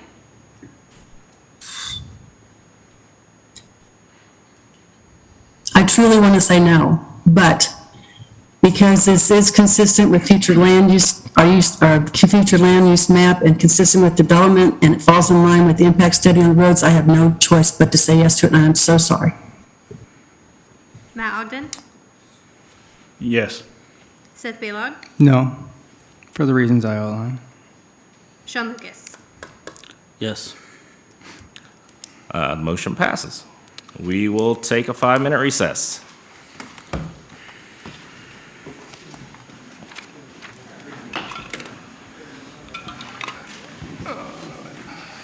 Is that fun?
We'll call the meeting back to order.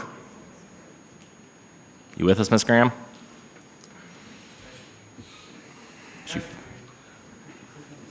She needs to move. Oh, there she goes. I saw her eyes move. Okay, we're good. Next bill, please, Becca. Council Bill number 2023-02, an ordinance of the Council of the City of Nixa approving the preliminary plat of the Cardinal Gate subdivision generally located along the southeast corner of the intersection of South Main Street and East Mills Road, and authorizing certain city officials to take certain actions upon the filing of the plat. Thank you. Mayor, Council, this is for the Cardinal Gate subdivision. It is a multifamily subdivision located on property that is currently zoned R4, which is a two-family zoning. The property was annexed into the city limits in 1985, and given the same zoning that it currently has. The property owner has submitted a preliminary plat, which could be displayed here eventually. So the Cardinal Gate subdivision proposes to create six residential lots, 5 of which are buildable. Lot 6 is the lot to the south there that is primarily a large drainage way and has FEMA floodplain on it. There is an electric line running north-south through the property that is not our electric, and it is in its own electric easement. Lots 1 through 5 will be buildable and only access East Mills Road. None of these lots will have direct access to South Main Street or Old Riverdale Road. There are utilities available and of sufficient capacity to provide for this type of residential development. Again, this is zoned R4, so it would be for duplexes. The developer will have to install a sewer line along the south end of the buildable lots and connect to an existing sewer main that runs along the west side of Old Riverdale Road. So the stormwater concern for this property, there is FEMA floodplain directly to the south that is on this property. There is a lot of floodwater that goes through this area. Our stormwater engineer has advised us not to require stormwater retention for this project. It could create a situation where you create 2 peaks in the flood max or the flood water when it's at flood stage, or it can create a prolonged elevation in the flood stage. So they will be pursuing a stormwater fee in lieu of once this is approved. This preliminary plat was presented at the January 3, 2023 Planning and Zoning Commission meeting. During the public hearing, concerned neighbors approached the commission to voice their concerns to this development. Neighbors spoke of flooding concerns. Again, this area is impacted by FEMA floodplain. Another neighbor spoke about how narrow East Mills Road is. It is a public street that does provide sufficient access according to our code. So therefore, it is considered a public road, which does allow for development to occur on it. They voiced the concerns with where East Mills Road connects to South Main Street and how additional traffic will impact that intersection. With all things considered, the commission voted 6-1 to recommend approval to City Council. The commissioners that voted nay voiced concerns about the stormwater during the commissioners' discussion. Staff has reviewed the preliminary plat and determined the document to be in conformance with applicable regulations of the Nixa City Code concerning major subdivisions within the R4 zoning district, and staff recommends approval. If you have any questions, I'm available. Any questions? Doug, did you get the opportunity to send anybody out to look at the roadway? Any concerns about it being of odd widths and such things? It didn't stay on. Yes, we. Your mic turned off. There we go. All Now right. maybe it'll stay on. Thank you. Don't hit it. Yes, we have looked at it, and it does have some varying widths. We do need to, the next time we get out there and overlay that, maybe we can even add a little bit to it, widen it out just a little bit. We can only go so far with just adding some asphalt like that without doing, curb and gutter and that type of thing. But I think we can get a little better roadway out of it at some point when we're able to do that. So. Any other questions? I should clarify, the access to Lot 6 will be also off of East Mills Road through a 30-foot ingress-egress easement between lots 4 and 5. We're not creating a landlocked parcel. Okay. It does have access. Is Ms. Graham still on there? Any questions, Ms. Graham? Can't see her. I'm going to assume she shook her head no. No, no question. Okay, thank you. I couldn't see it. You were on the screen. All right, thank you, Scott.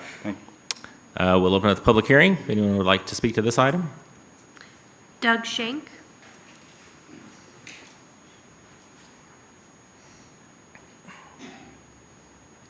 Mr. Mayor, members of council, thank you for who you are and what you do. I'm very pleased to hear that someone and officials from the city did take a look at the road, and I'm very happy to hear that it's a positive towards possible improvement. And I would like to just tag in and fall in with this gentleman to emphasize it's the right thing to do. Thank you. Thank you. Patricia Doyle.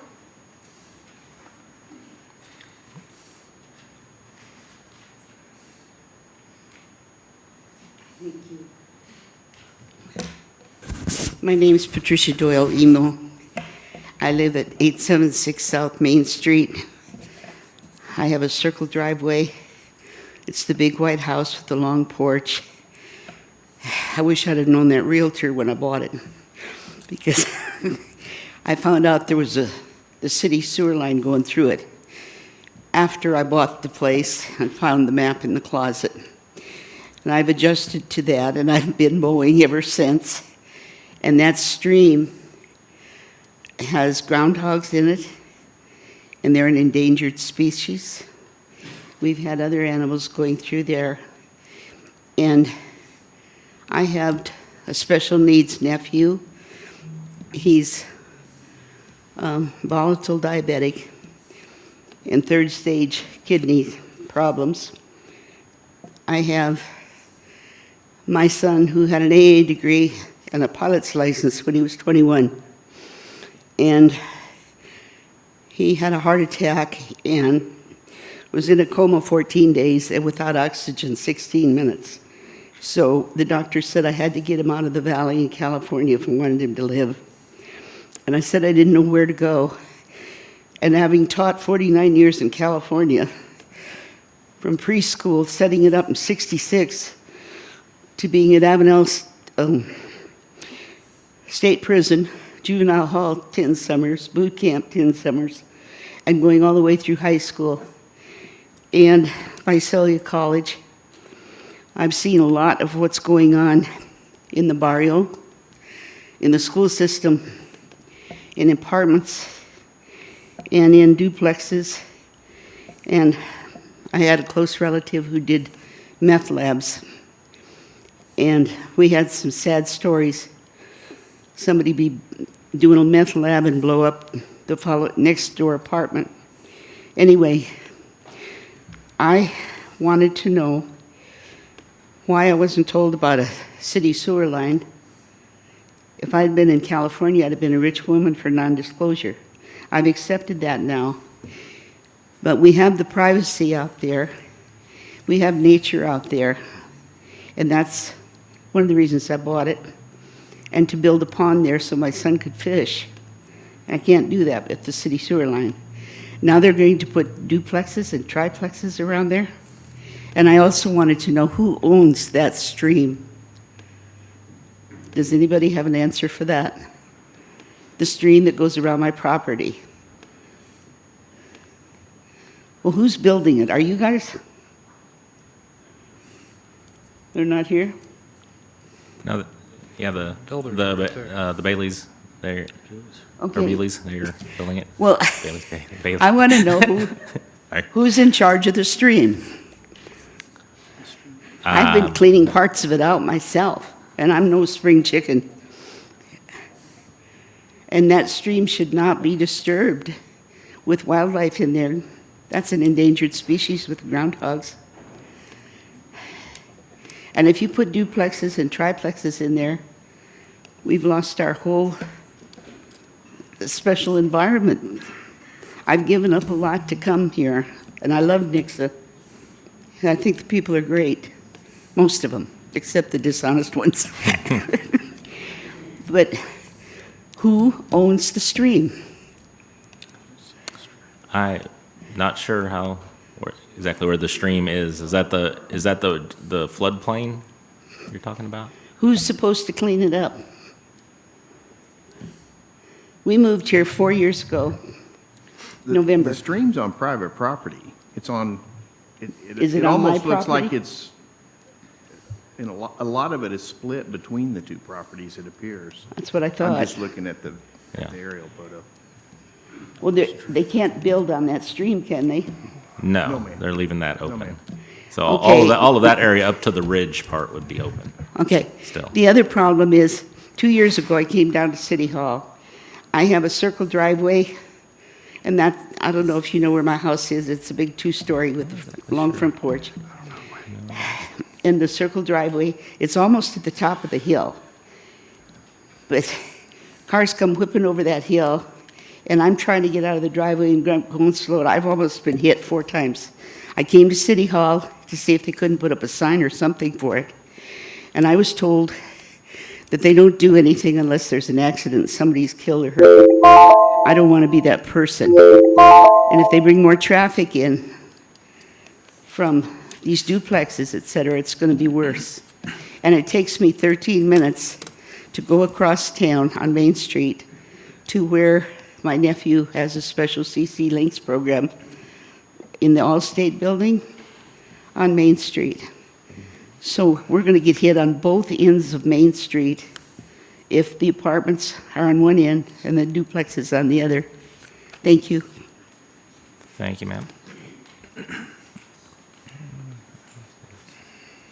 Brandy Bewley.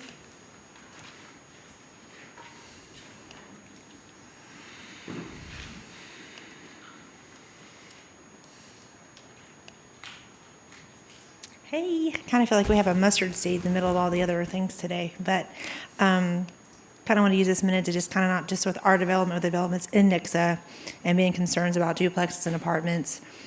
We need to look at these as stepping stones for owners. I'm a real estate agent, and a lot of times people are trying to come to this area and don't have anywhere to go until they find out where they want to live.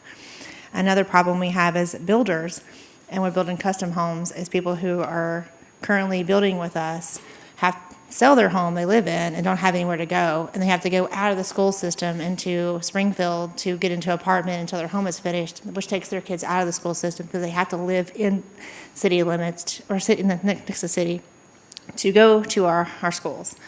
So we are in need of that in-between homes.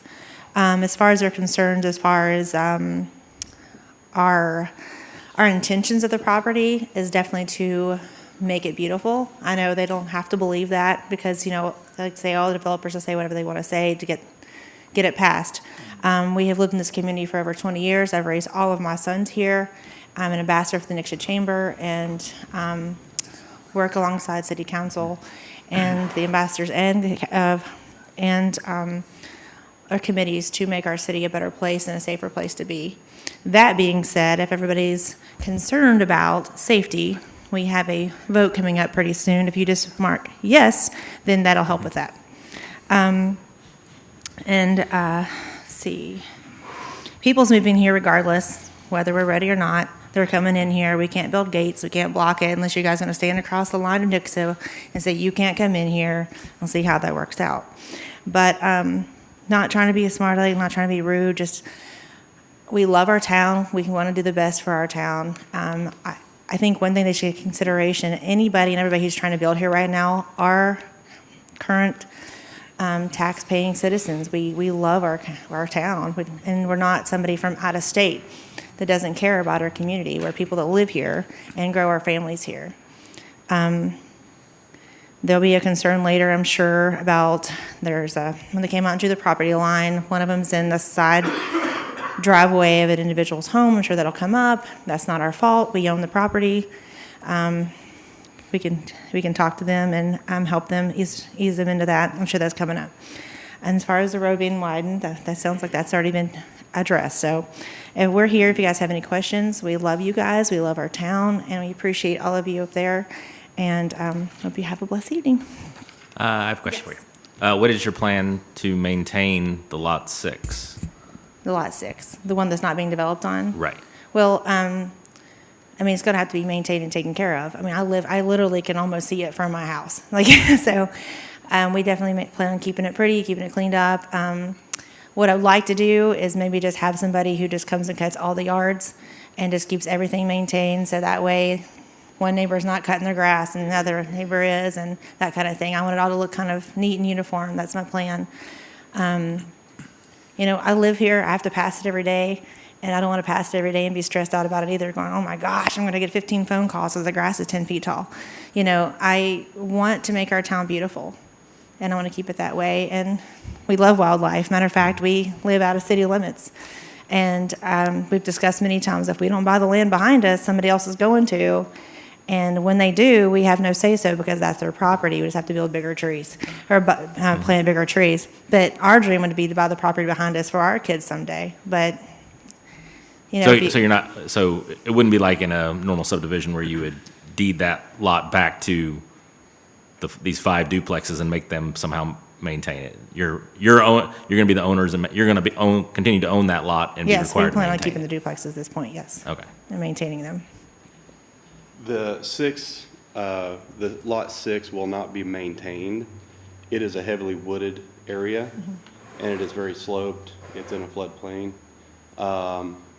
It would be as is now, kind of a natural environment for those endangered species. But anything that's cut and utilized for the duplexes will be maintained and kept nice. The lawns will be maintained by Correct. the renters, yes. Okay. Anything else? Nope. Okay, awesome. Thank you. Thank you, Ms. And we'll leave the public hearing open. If anyone else who didn't sign up would like to speak, you can do so now.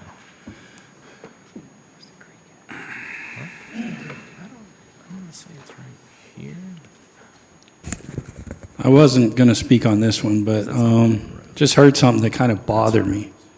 My name's Ron Sanders again, live at 976 Glen Oaks Drive. A lot of developers wanting to develop multifamily homes, and I guess we need to raise the taxes on everybody else to make everything safe so that we can build more, multifamily homes. So I got to pay higher taxes so that people can develop their land. That's what we were talking about a little bit earlier. Why do I flip? Why do I not always choose the property owner's rights? Because now it's infringing on my pocketbook. Why do I have to pay higher taxes so that other people can develop their land? Why do we, people in Nixa, who have what we have and are already paying our taxes, why do we have to bear the burden of improving safety, improving the roads, which we're not doing before we develop? Why do we have to bear the burden so that other people can come in, build more houses, build more duplexes, build more apartments on our backs, in our pockets? That really bothers me, and maybe I forgot to say it at the last one, but that's something that y'all should be thinking about. Because now, all of these developments, because the economy is sinking, now we have to build more on smaller properties. We have to increase all the traffic and everything like that. And we have to raise taxes so that we can afford more police, so that we can afford to fix all of the roads, so that we can afford everything else, is going to come out of my pockets and everybody else's pockets in this city. So that the developers can switch from building single-family homes to building apartment complexes, because they're not going to make money on single-family homes now. I think it's kind of crazy, that the rest of us all have to pony up so that the developers can make lots of money. That really bothers me. I just had to get that off my chest there. Well, I think we do that because we are a community, and we are invested in each other through our roads, through our schools, through our policing, and Amen. Where does the line start? I live in a 3-story home. Mr. Giddens lives in a 2-story home. I pay more taxes than him. Should he get less police protection than I do because I pay more taxes? You live in a 1-story house, Mr. Sanders. Should we put you down on a lower level because of where you live? That's not, as a community, how we handle things. And like I said earlier, the community will make a decision regarding the sales tax. People brought that up a couple times, but whether we want to be a safe community, and has nothing to do with a handful of apartments or duplexes being built over the next few months or years. All right, we'll leave the public hearing open. If anyone else would like to speak, or I can yell at Ron a little more. All right, we'll close the public hearing. Any further comment from staff? Any further discussion or comment from council? Doug, you had said you guys had looked at the roads. I can't remember. It's been a while since I had drove out there, and I really didn't look down the side of the roads. But is it like a hard drop off, or is it something where we could scrape and add on? Just kind of thinking about how much additional we should plan for. The additions would be pretty small. I mean, we're talking a foot or two, depending on what part of the roadway it would be. There are a couple of areas where it drops off fairly quick, but then maybe the other side of the road is not. I think the northern side is flatter than the southern side, so we've successfully done that on a couple of roads in the past. So, thank you. Any other questions or comments? This is not a matter of zoning. This is a matter of approving the plat, correct? Correct. Yes, Okay, it's been zoned this. It's already been zoned, so. Been zoned since the I just want mid-'80s. to make sure that point's clear. It's just Okay. building what it was zoned for. Correct, that's just. Yeah, it's just deciding how to break up the lots. Understood. Yep. Just point of clarity. Anything else? All right, accept a motion to approve. So made. Second. Roll call, please. Darlene Graham, Yes. Matt Ogden, Yes. Seth Baylog, Yes. Sean Lucas, Yes. Jared Giddens. Yes.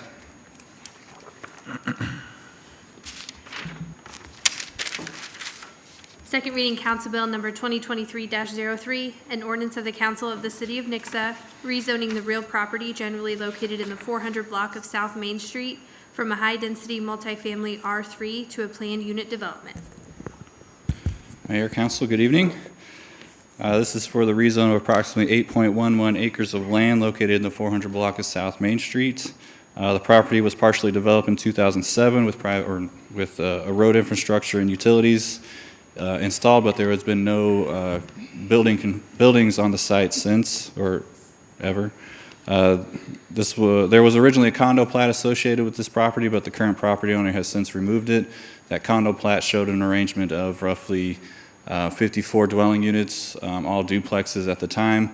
The current property owner wishes to do a mixture of single-family and two-family, single-family homes and duplexes on this site. So according to Section 117-23 of the Nixa Code of Ordinances, single-family, attached, and two-family uses can occur within the R3 zoning districts only in the form of a planned residential or planned unit development. Again, that is for single-family single-family attached. So that's referencing duplexes or patio homes.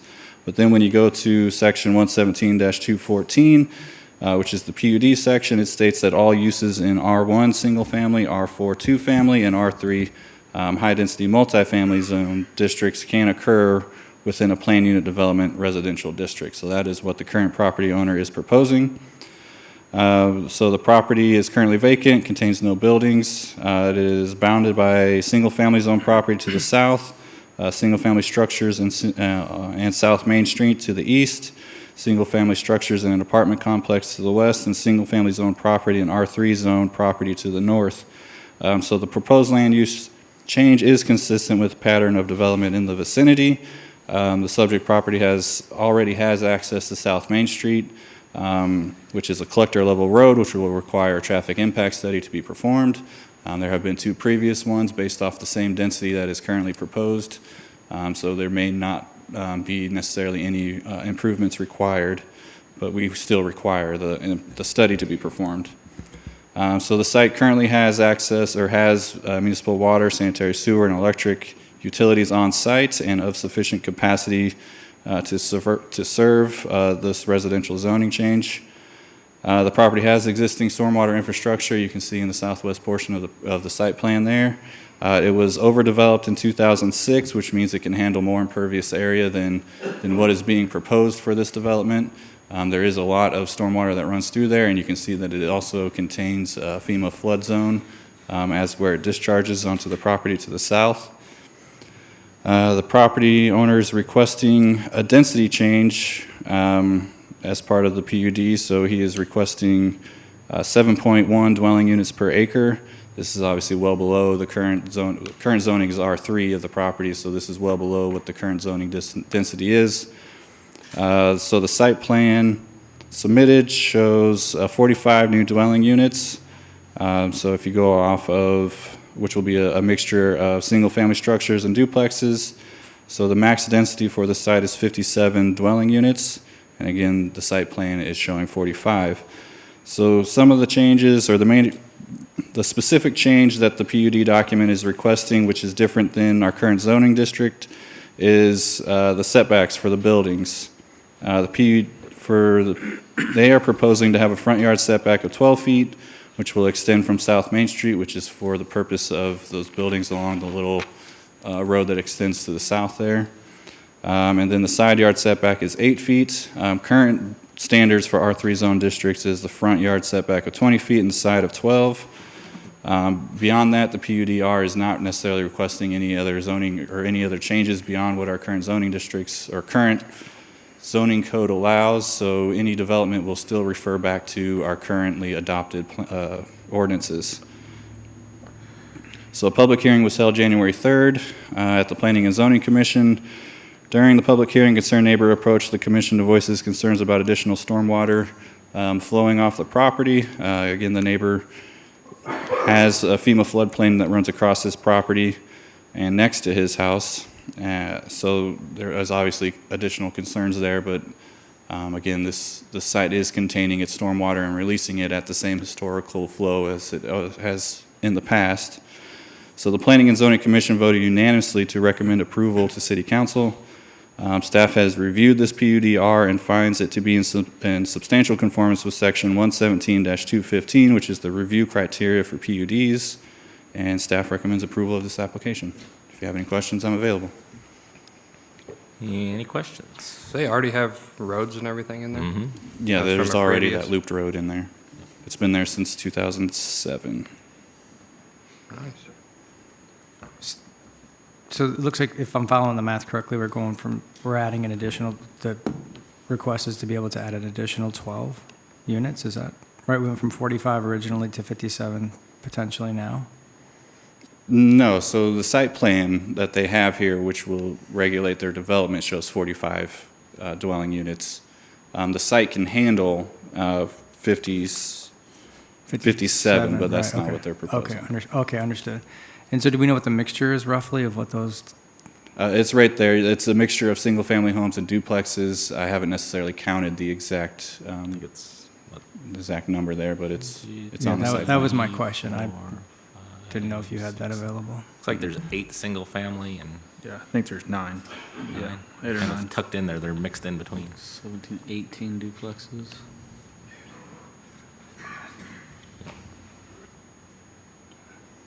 I'm counting 8 single-family. 9, excuse me, 9. They're not trying to fit one there, they're trying to fit one like. Okay, they're not putting there. Yeah. Okay. One little house. In that. Looks like 18 and 9.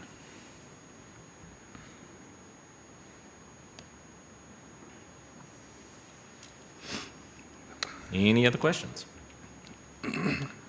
Thank you, Scott. Oh, Ms. Graham, any questions? Nope. Thank you, Ms. Thanks, Scott. And we'll open up the public hearing if you would like to speak to this item. All right. We will close the public hearing. Any further discussion? May- Oh, sorry. Oh, sorry. My name's Derek Lee. I'm with Lee Engineering, and I'm just here to answer any questions that you may have. I represent the owner. Any questions? Thank you, Mr. Lee. Okay, now we'll close public hearing. Anything else from staff? All right. Anything else from council? I will accept a motion to approve. So made. Second. All right, Ms. Graham's the second. Roll call, please. Matt Ogden, Yes. Seth Baylog, Yes. Sean Lucas, Yes. Jared Giddens, Yes. Darlene Graham. Yes. Second reading Council Bill number 2023-04, an ordinance of the Council of the City of Nixa rezoning the real property generally located in the 700 block of South Elegant Drive from a single-family residential R1 district to a two-family residential R4 district. Okay, Mayor, Council, good evening. The property owner of approximately 17.37 acres of undeveloped property located in the 700 block of South Elegant has requested a zoning change from single-family R1 to two-family R4. The property was originally annexed into the city of Nixa in 2005 as part of a 118-acre parent parcel annexation. There was a preliminary plat associated with that annexation showing two-family R4 residential zoning and single-family residential zoning districts used by the city. And that was approved in 2005 for the Richmond subdivision. For the specific 17 acres in question, the original Richmond pre-plat from 2005 showed 38 single-family lots. Only one phase of Richmond subdivision was developed, and since then the undeveloped portions have sold to different developers. So the property subject to the application is presently vacant, contains no buildings or structures. The subject property is bounded by South Elegant to the east and to the south, and single-family structures to the north and to the west, which would be the Tiffany Highlands subdivision and the Ridge subdivision. The future land use designation map adopted as part of the 2006 update to the Nixa Comprehensive Plan shows this parcel as being zoned single-family. The future land use map did show the R4 zoning that was part of the original Richmond subdivision, which would have been adjacent to this property to the south. That specific zoning was rezoned in 2019 as when the new developers requested that zoning to go to R1. So the proposed land use change is consistent with the Nixa Comprehensive Plan land use chapter's locational criteria for residential housing for low density residential. The locational criteria for that is include areas that are or can be adequately buffered from adverse impacts of adjacent land uses. Number 2 is be areas conducive to quiet residential settings. And number 3 is include pedestrian accessibility to neighborhood or multi-neighborhood shopping, educational and or recreational facilities. There was during the review of this, a staff member did point out that our R4 zoning district is improperly or not properly, what am I trying? The density isn't right, basically. So the R1 single family should be the lowest, or not the lowest, but the next lowest density zoning that we have. Currently, the R4 zoning district is less dense than our R1 single family. So that creates an issue if you were to ignore that and do some type of transitional zoning model, then we would basically flip the single family and multifamily. Now that we are aware of that, we wouldn't necessarily recommend that. So this subject property is served by South Elegant Drive, which is secondary arterial, and if you look at the road, you would see 2 stub-out areas of right-of-way along the north part of South Elegant and then along the south part. These aren't necessarily the proposed access points. There is a code section that requires access points for roads on the same side of a secondary or on arterial level street to be at least 1,000 feet apart. The northern one would be in conflict with Diamond, East Diamond. Okay, so all Nixa utilities are readily available and of sufficient capacity to serve this development. Stormwater management will have to comply with current city standards. Again, the density standard for this, for R4 zoning district is 5.45 dwelling units per acre. The site is 17.374 acres, which would allow for a maximum of 94 dwelling units. Obviously, when it comes to max density, you lose a little bit when it comes to your public infrastructure, terrain, stormwater, and stuff like that. So in this instance, they have previously submitted a preliminary plat that showed a max of 94 dwelling units on it. A public hearing was held at the January 3rd Planning and Zoning Commission meeting. Concerned neighbors approached the commission to express a variety of concerns.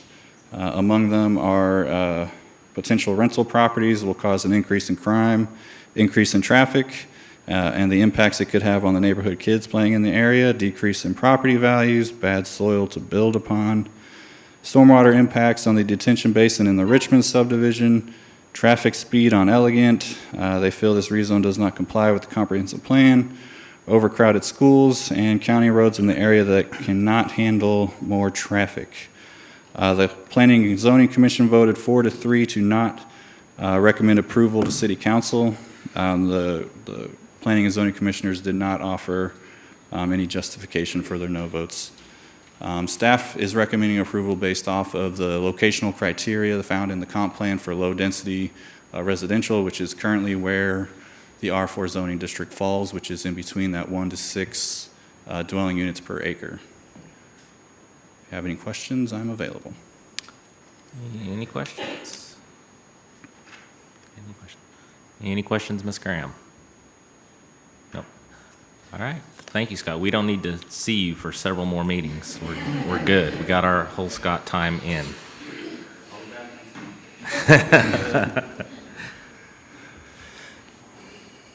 What about public hearing? Linda Bolenbach.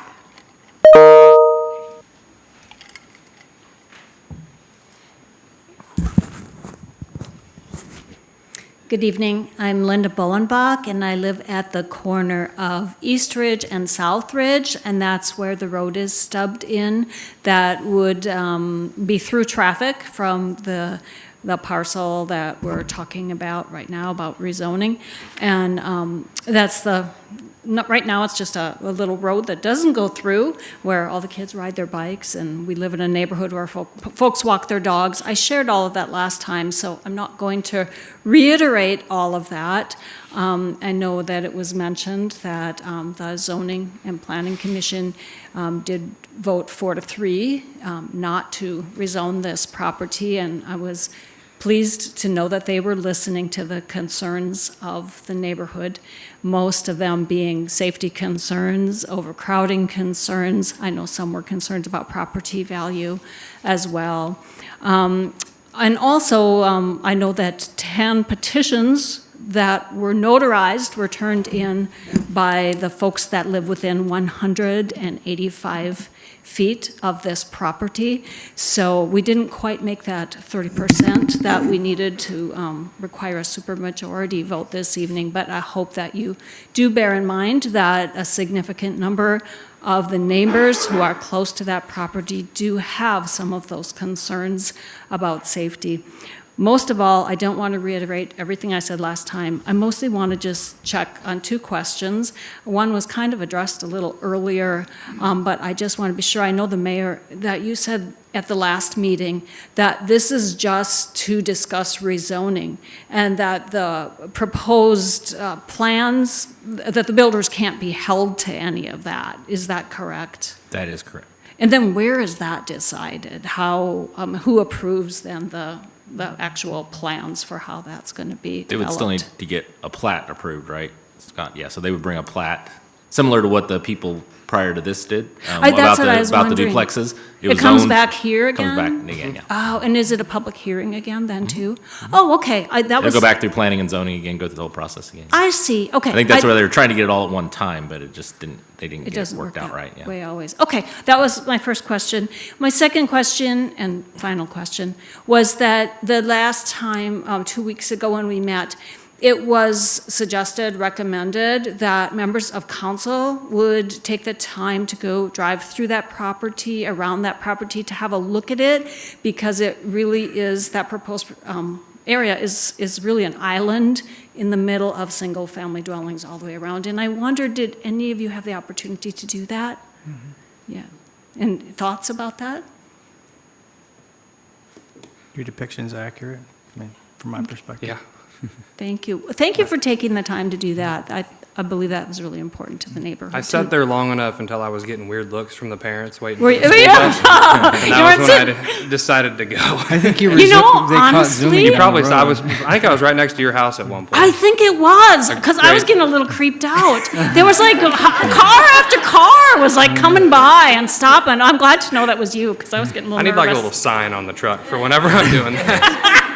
Thank you for doing that. And I live in the area, get you so I some drive by there every Jared day. Giddens Mayor. So you're familiar with the area? Okay. For Sucker Day. So you can use those. You don't know how much better you made me feel. Well, I'm really glad to hear you all did that. And thank you for just taking all the consideration that you do. I know these are difficult votes, but appreciate the thoughtfulness that you are all putting into it. Thank you. Thank you. Dorothy Kleist.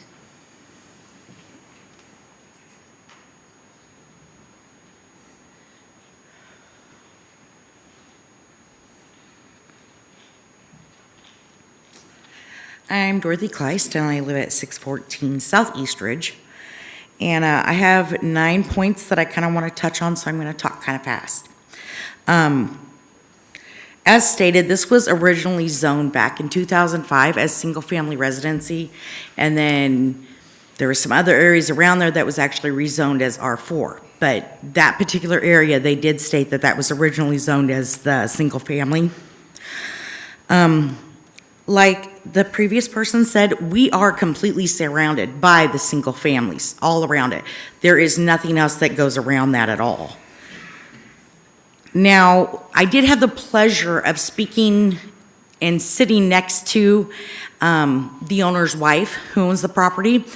And she was telling me like they were gonna do an HOA, they were gonna put some amenities in there, whether it be a pickleball court or I don't know, just a bunch of little stuff. And obviously, because of that, it wouldn't be accessible to the outlying communities, which I understand. However, the other concern that I had is, I don't think any of the outlying communities around there have an HOA either. So it would just be kind of weird to have that in the middle of everything, you know, around, right there in the middle. That actually concerns me also because there's empty lots on the other side of Elegant, and if I'm correct in the way that I understand how the zoning has to go, so a single-family residency, the only way that it could step down would be the R4, you know, from there. And then, once you have the R4 though, you could then turn it into like the apartment complexes, because it has to have an adjacent thing. At least that's what I've noticed from the last 3 meetings that we've, you know, that I've noticed. And so if there's an empty lot over there, then that opens the door to having the R3. And then the only thing that the R3 can actually connect to is commercial property. So in that aspect, 2 blocks to the east of me could be commercial property at some point in time, given the way that it stares down. So that is a concern as well. I'm sorry, I made all kinds of notes and I apologize. Now, I also noticed that there's no light down there at the corner of like where you turn to go up Tiffany or Park Place. And so that is going to cause a lot of congestion. People have stated before that if you live in the area, you know the trick to go all the way out by come and go and take that light there. Or you take Gallup all the way down to Ozark Street and come out by the Korean Church. So having the more congestion in there, we might have to, you know, the city may have to think about putting a light down there in that area. And then one of the key points that I just want to kind of touch on for everything, people choose to live here in Nixa because it's not Springfield. Meaning that there's not a lot of apartment complexes and a lot of multifamily residencies. That's actually one of the things that brought me here. And I came here 11 years ago. Not only that, but having the lower tax rate here and everything else, that was what drew me to Nixa and what keeps me in Nixa. Now, the other two things that I want to just touch on just for a half a second on both have nothing to do with this. Other than everyone's talking about the schooling impacts, well, didn't we figure out like 2 years ago that we don't need more schooling or more schools? I mean, we did COVID. Kids were staying at home and learning just fine as well. I'm pretty sure that was the other thing. And then the last thing I want to touch on real quick is I had this brilliant brainstorm sitting out here in the crowd and everything and thinking about everything and how about the taxes, you know, you guys want to increase taxes and everything and we need more apartment buildings and the whole 9 yards. Why doesn't the city of Nixa invest in some land, build apartment buildings there, and then they can reap those benefits in order to offset raising our taxes? And then they have more money to provide more for our police force, other buildings that we may want to do, parks, things like that. Those are just some of my thoughts. Thank you very much for your time today. Thank you. We definitely had the same thought. We proposed the sports complex because it would have generated revenue that would have offset our needs, but that, of course, didn't go through as well. So we'll leave open. Oh, we got anybody else? Will Grant. Oh, sorry, Will.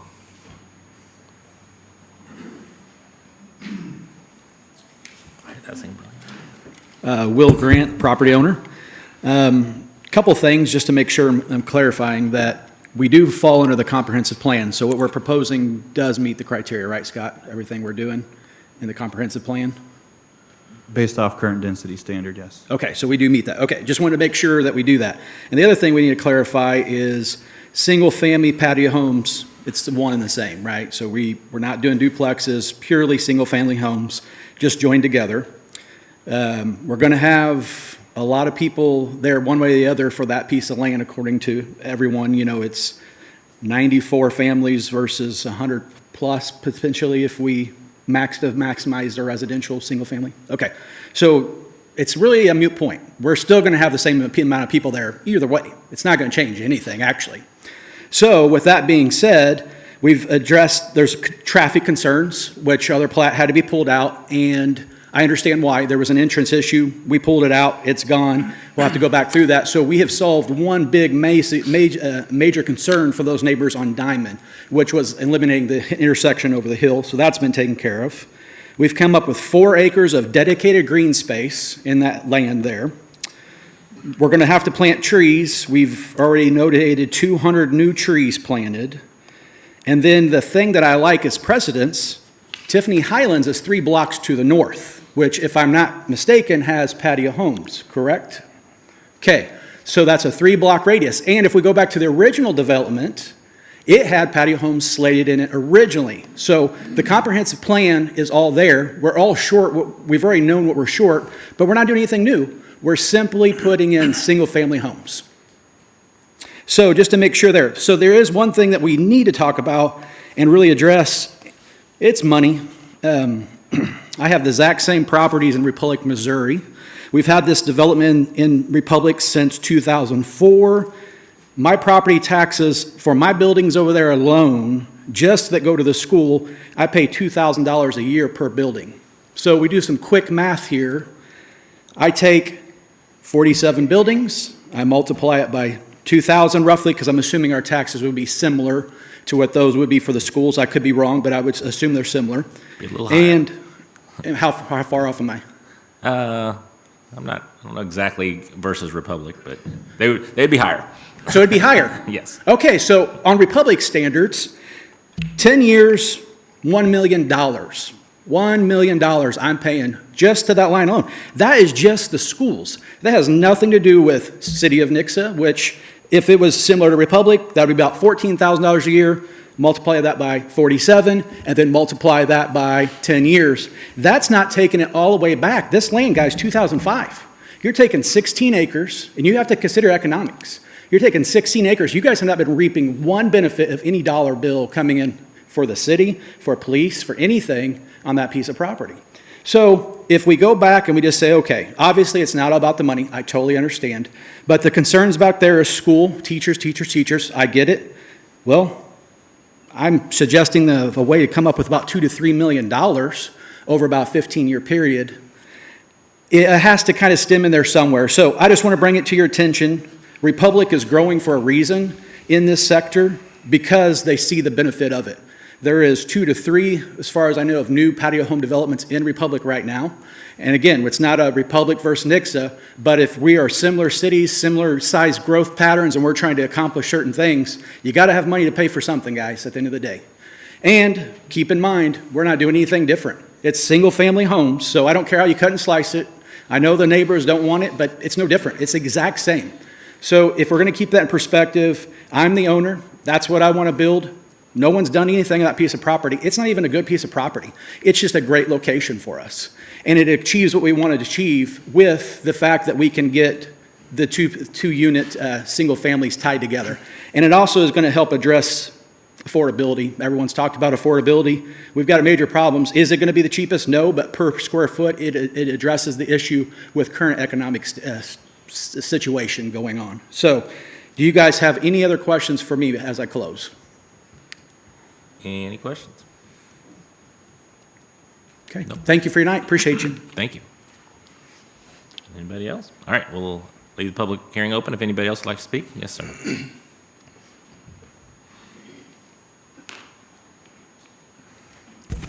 Hi, I'm Craig Heinz. I live at 762 East Diamond Avenue. Mayor and council, thank you for listening to me.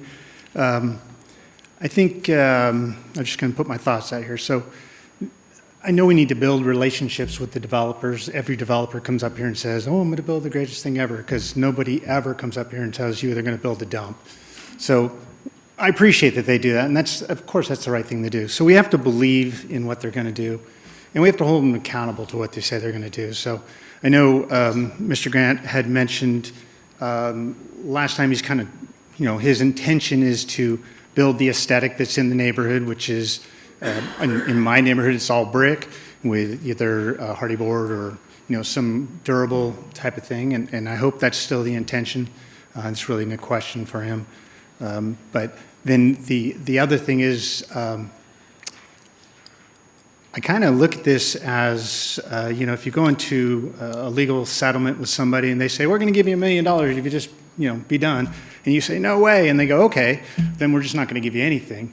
And I kind of feel I'm at that point where the road's been moved. In my case, according to the plat map that was handed over the counter to you guys last week, there's a big empty piece of land right behind me. So I'm kind of win-win-win right now for this. And the way that it's mistakenly zoned, there's less homes going to be there, 94 maximum, according to what they're talking about, instead of 114. So it actually is less people than potentially could be there. So I sound like I'm selling the place, but I'm looking at it in the most positive way possible.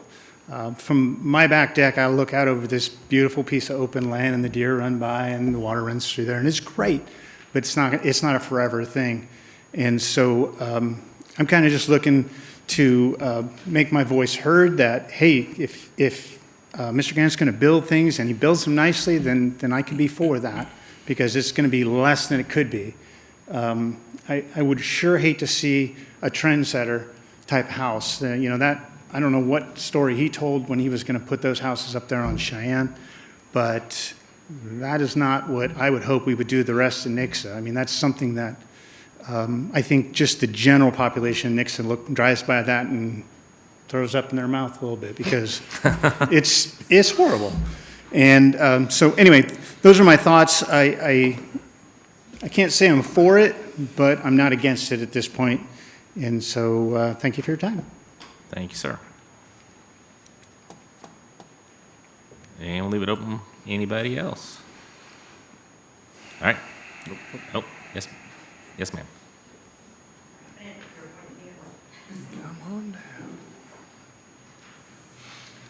My name is Jen Meyer. I'm at 761 East Gallup Hill. I'm 2 blocks to the south I'm so bad with directions, I apologize. North. North, there we blocks to the go. north, yeah. So I'm close to you, Mr. Lucas. So I had not planned on saying anything, but I've been jotting notes down on my phone, so this is probably going to be very random and bullet pointed, so I apologize for that. I am just going to talk to you as a parent, as a mom of 4. My oldest child has special needs.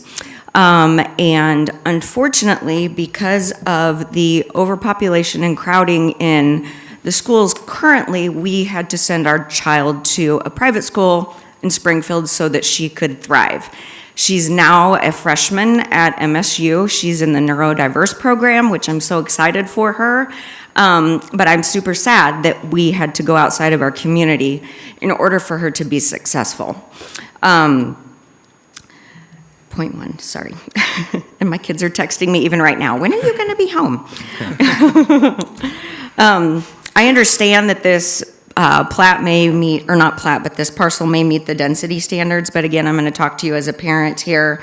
Our schools are maxed out. And there was a lady that spoke at the very first topic that we talked about. And she said, Century lost 20 teachers last year. Well, my son attends Century. All my kids attended Century at some point or another. And I can count on one hand how many teachers are still there from when my oldest was there to my 3rd grader right now. And that is change. And I understand that life changes and people move on and people make decisions, and that's great. But I will tell you, when you have 25 students in a class of 3rd graders with a first-year teacher, there is not a lot of teaching getting done, and by bringing in more homes that have more children, that I just don't see that getting any better. And I know that schooling is not your issue, however, it is a community issue. We tout ourselves as having blue ribbon schools, that Nixa is the latest and greatest, and it was when we moved here 18 years ago. I sadly don't see that continuing at the rate of growth that's happening in Nixa in our schools right now. I am not saying don't develop more apartments, don't develop duplexes, don't develop patio homes. We have just got to give our schools a chance to catch up.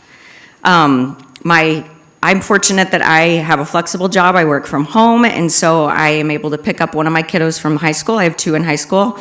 On occasion, one has to ride the bus home, and he did the other day, and he said it was 4 to a seat. How is that safe?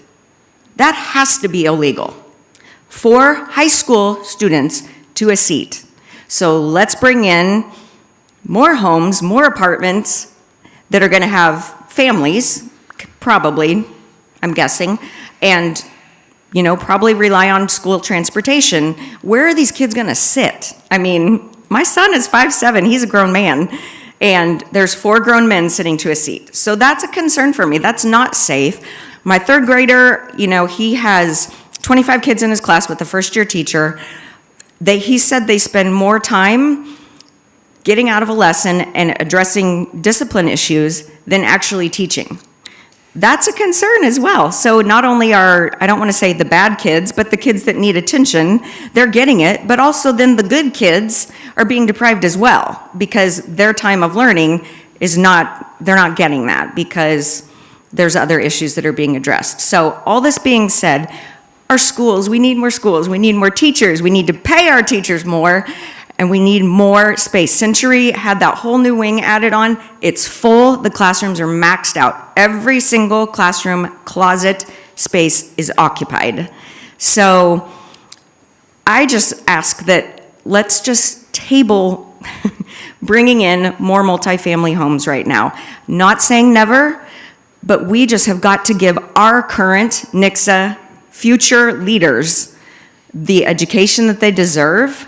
We have to focus on who is here right now. And I'm not saying don't bring in anyone else. Please don't read that, because I'm not against growth and I'm not against bringing in those people, because I don't feel that way at all.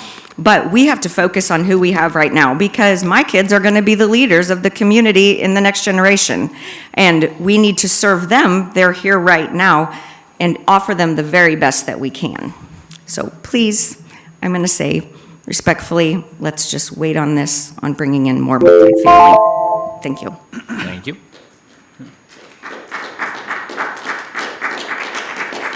right, we'll do last call for speakers on this. Close the public hearing. Anything else from staff? Anything else from council? If I can Oh, say sorry. something. Go ahead, Scott. When we talk about max density, that's obviously looking at the whole site. It's kind of given, but maybe not necessarily to everybody, that you will lose some density due to public infrastructure and stormwater and stuff like that. So when we say with single family, you can get 114 on there based off topography and public infrastructure, realistically, it's probably a little less. But just so you're aware, there is, 20% or so that you'll probably lose. And that's for both single family or, correct. So at max density, if it was left the same way it is right now, how many more livable spaces can you have in it versus changing the zoning? So right now, the way it is. Zoned R1? Yep. So max density would be 114. Realistically, it would be less than that due to what you lose to topography and public infrastructure. I don't necessarily know exactly what it would be. That would be up for kind of an engineer to kind of design it. So there would be more homes left the way it is right now. Correct. Conceivably, yeah. Be technically Yeah. hard with the setbacks and. Unless they built But he Cheyenne Valley and packed them in and packed them in and, yep, put some trendsetters in there, be nice. One of the things that got brought up to me, and I've talked to several people about this, is the way that everything around it is R1 right now, and that's something that I've struggled with living in that area.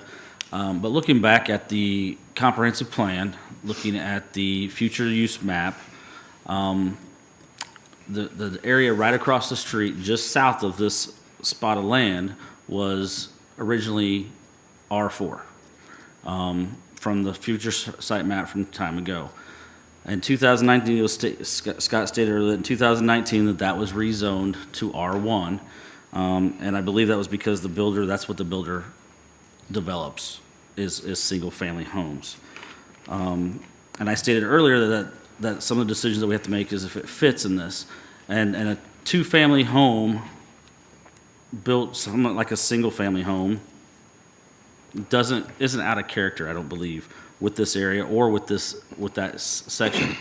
It also means that since that area is not developed across the street, that someone could easily buy that and request that be zoned back into R4 as well. I'm trying to think what else I had notes on here. And again, with the density that Scott was talking about, there could be a lot more. There could be more homes than what's currently being proposed for this as well. Someone mentioned earlier too about an HOA. Actually, Richmond has an HOA from what I understand, and then Cobble Creek I know has an HOA. So an HOA is not out of characteristic for that area as well. So that's what I got on that. If I may, add a couple points. I may be off here, but the comprehensive plan is comprehensive, right? We really seem to be laser focused on only density of property. And I think that if we read the comprehensive plan, there's goals, there's priorities, and there was a SWOT analysis conducted where our citizens were voicing many of the strengths we felt were in play at that time, many of the opportunities, threats, and weaknesses. So I just think that if I'm wrong and those don't deserve equal attention, but if I'm right, I think we need to consider that comprehensive plan in totality. And I feel like we're laser focused only on a density map. You know what? Truthfully, we kind of expressed some concern about talking about those people, but we're comfortable talking about people who live in cheap homes. So I'm not sure I see a differentiation there. And I would just out of the courtesy for everybody in the community, be respectful of all people, regardless of the type of home they live in. Because I didn't always live in a great home. And a comment was made that we need a chance for the schools to catch up. And again, I feel like given what we've been telling our community over the last several months, I think that Nixa needs a chance to catch up. And I think it's a multi-phased process, and I think it's going to take time. And I think we need to be thoughtful and responsible with what we're doing. Thank you.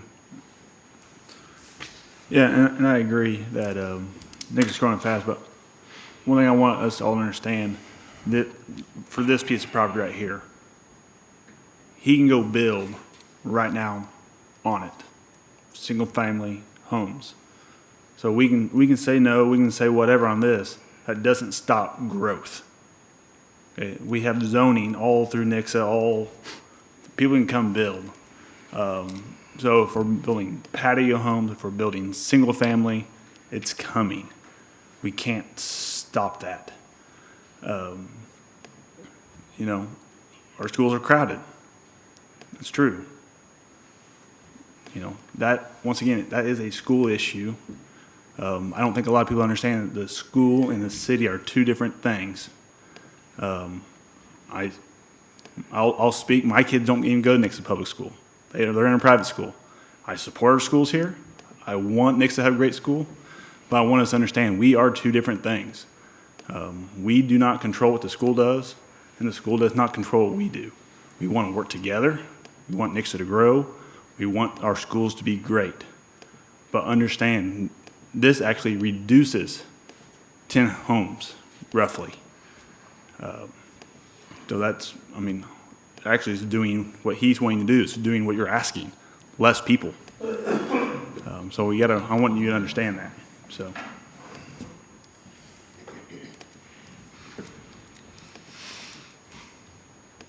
Ms. Graham, do you have any comments? Tough choice, isn't it? Another tough choice. I understand what Ms. Myers was saying about the schools and stuff. Having been a former teacher, I can tell you that a lower class size means you get a lot more done and a lot less discipline problems. But the fact is, two facts is the fact, years ago during the recession, the schools got a chance to catch up. We were in a time when there's a huge growth of building. That was our biggest thing we had in Nixa was money bringing and was the building going on. Recession gave the schools a chance to catch up. I'm not asking for another recession at all. But in the opinion, the schools could be using the money that they've generated through tax issues and bond issues and stuff to better use to go to classroom size that would alleviate that problem. That's something they're going to have to deal with. We have to deal with rezoning this property and what's best use of it. And that's one thing we have to consider if it's meeting all the criteria. How do we vote?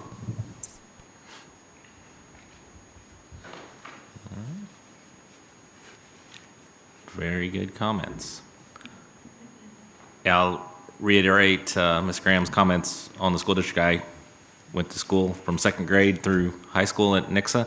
The only school we had was what's now the John Thomas School of Discovery. That was the only elementary school when I went to elementary school, and it was about half the size it is now. When I graduate, Jared loves it when I tell old-timey stories, right? He loves it.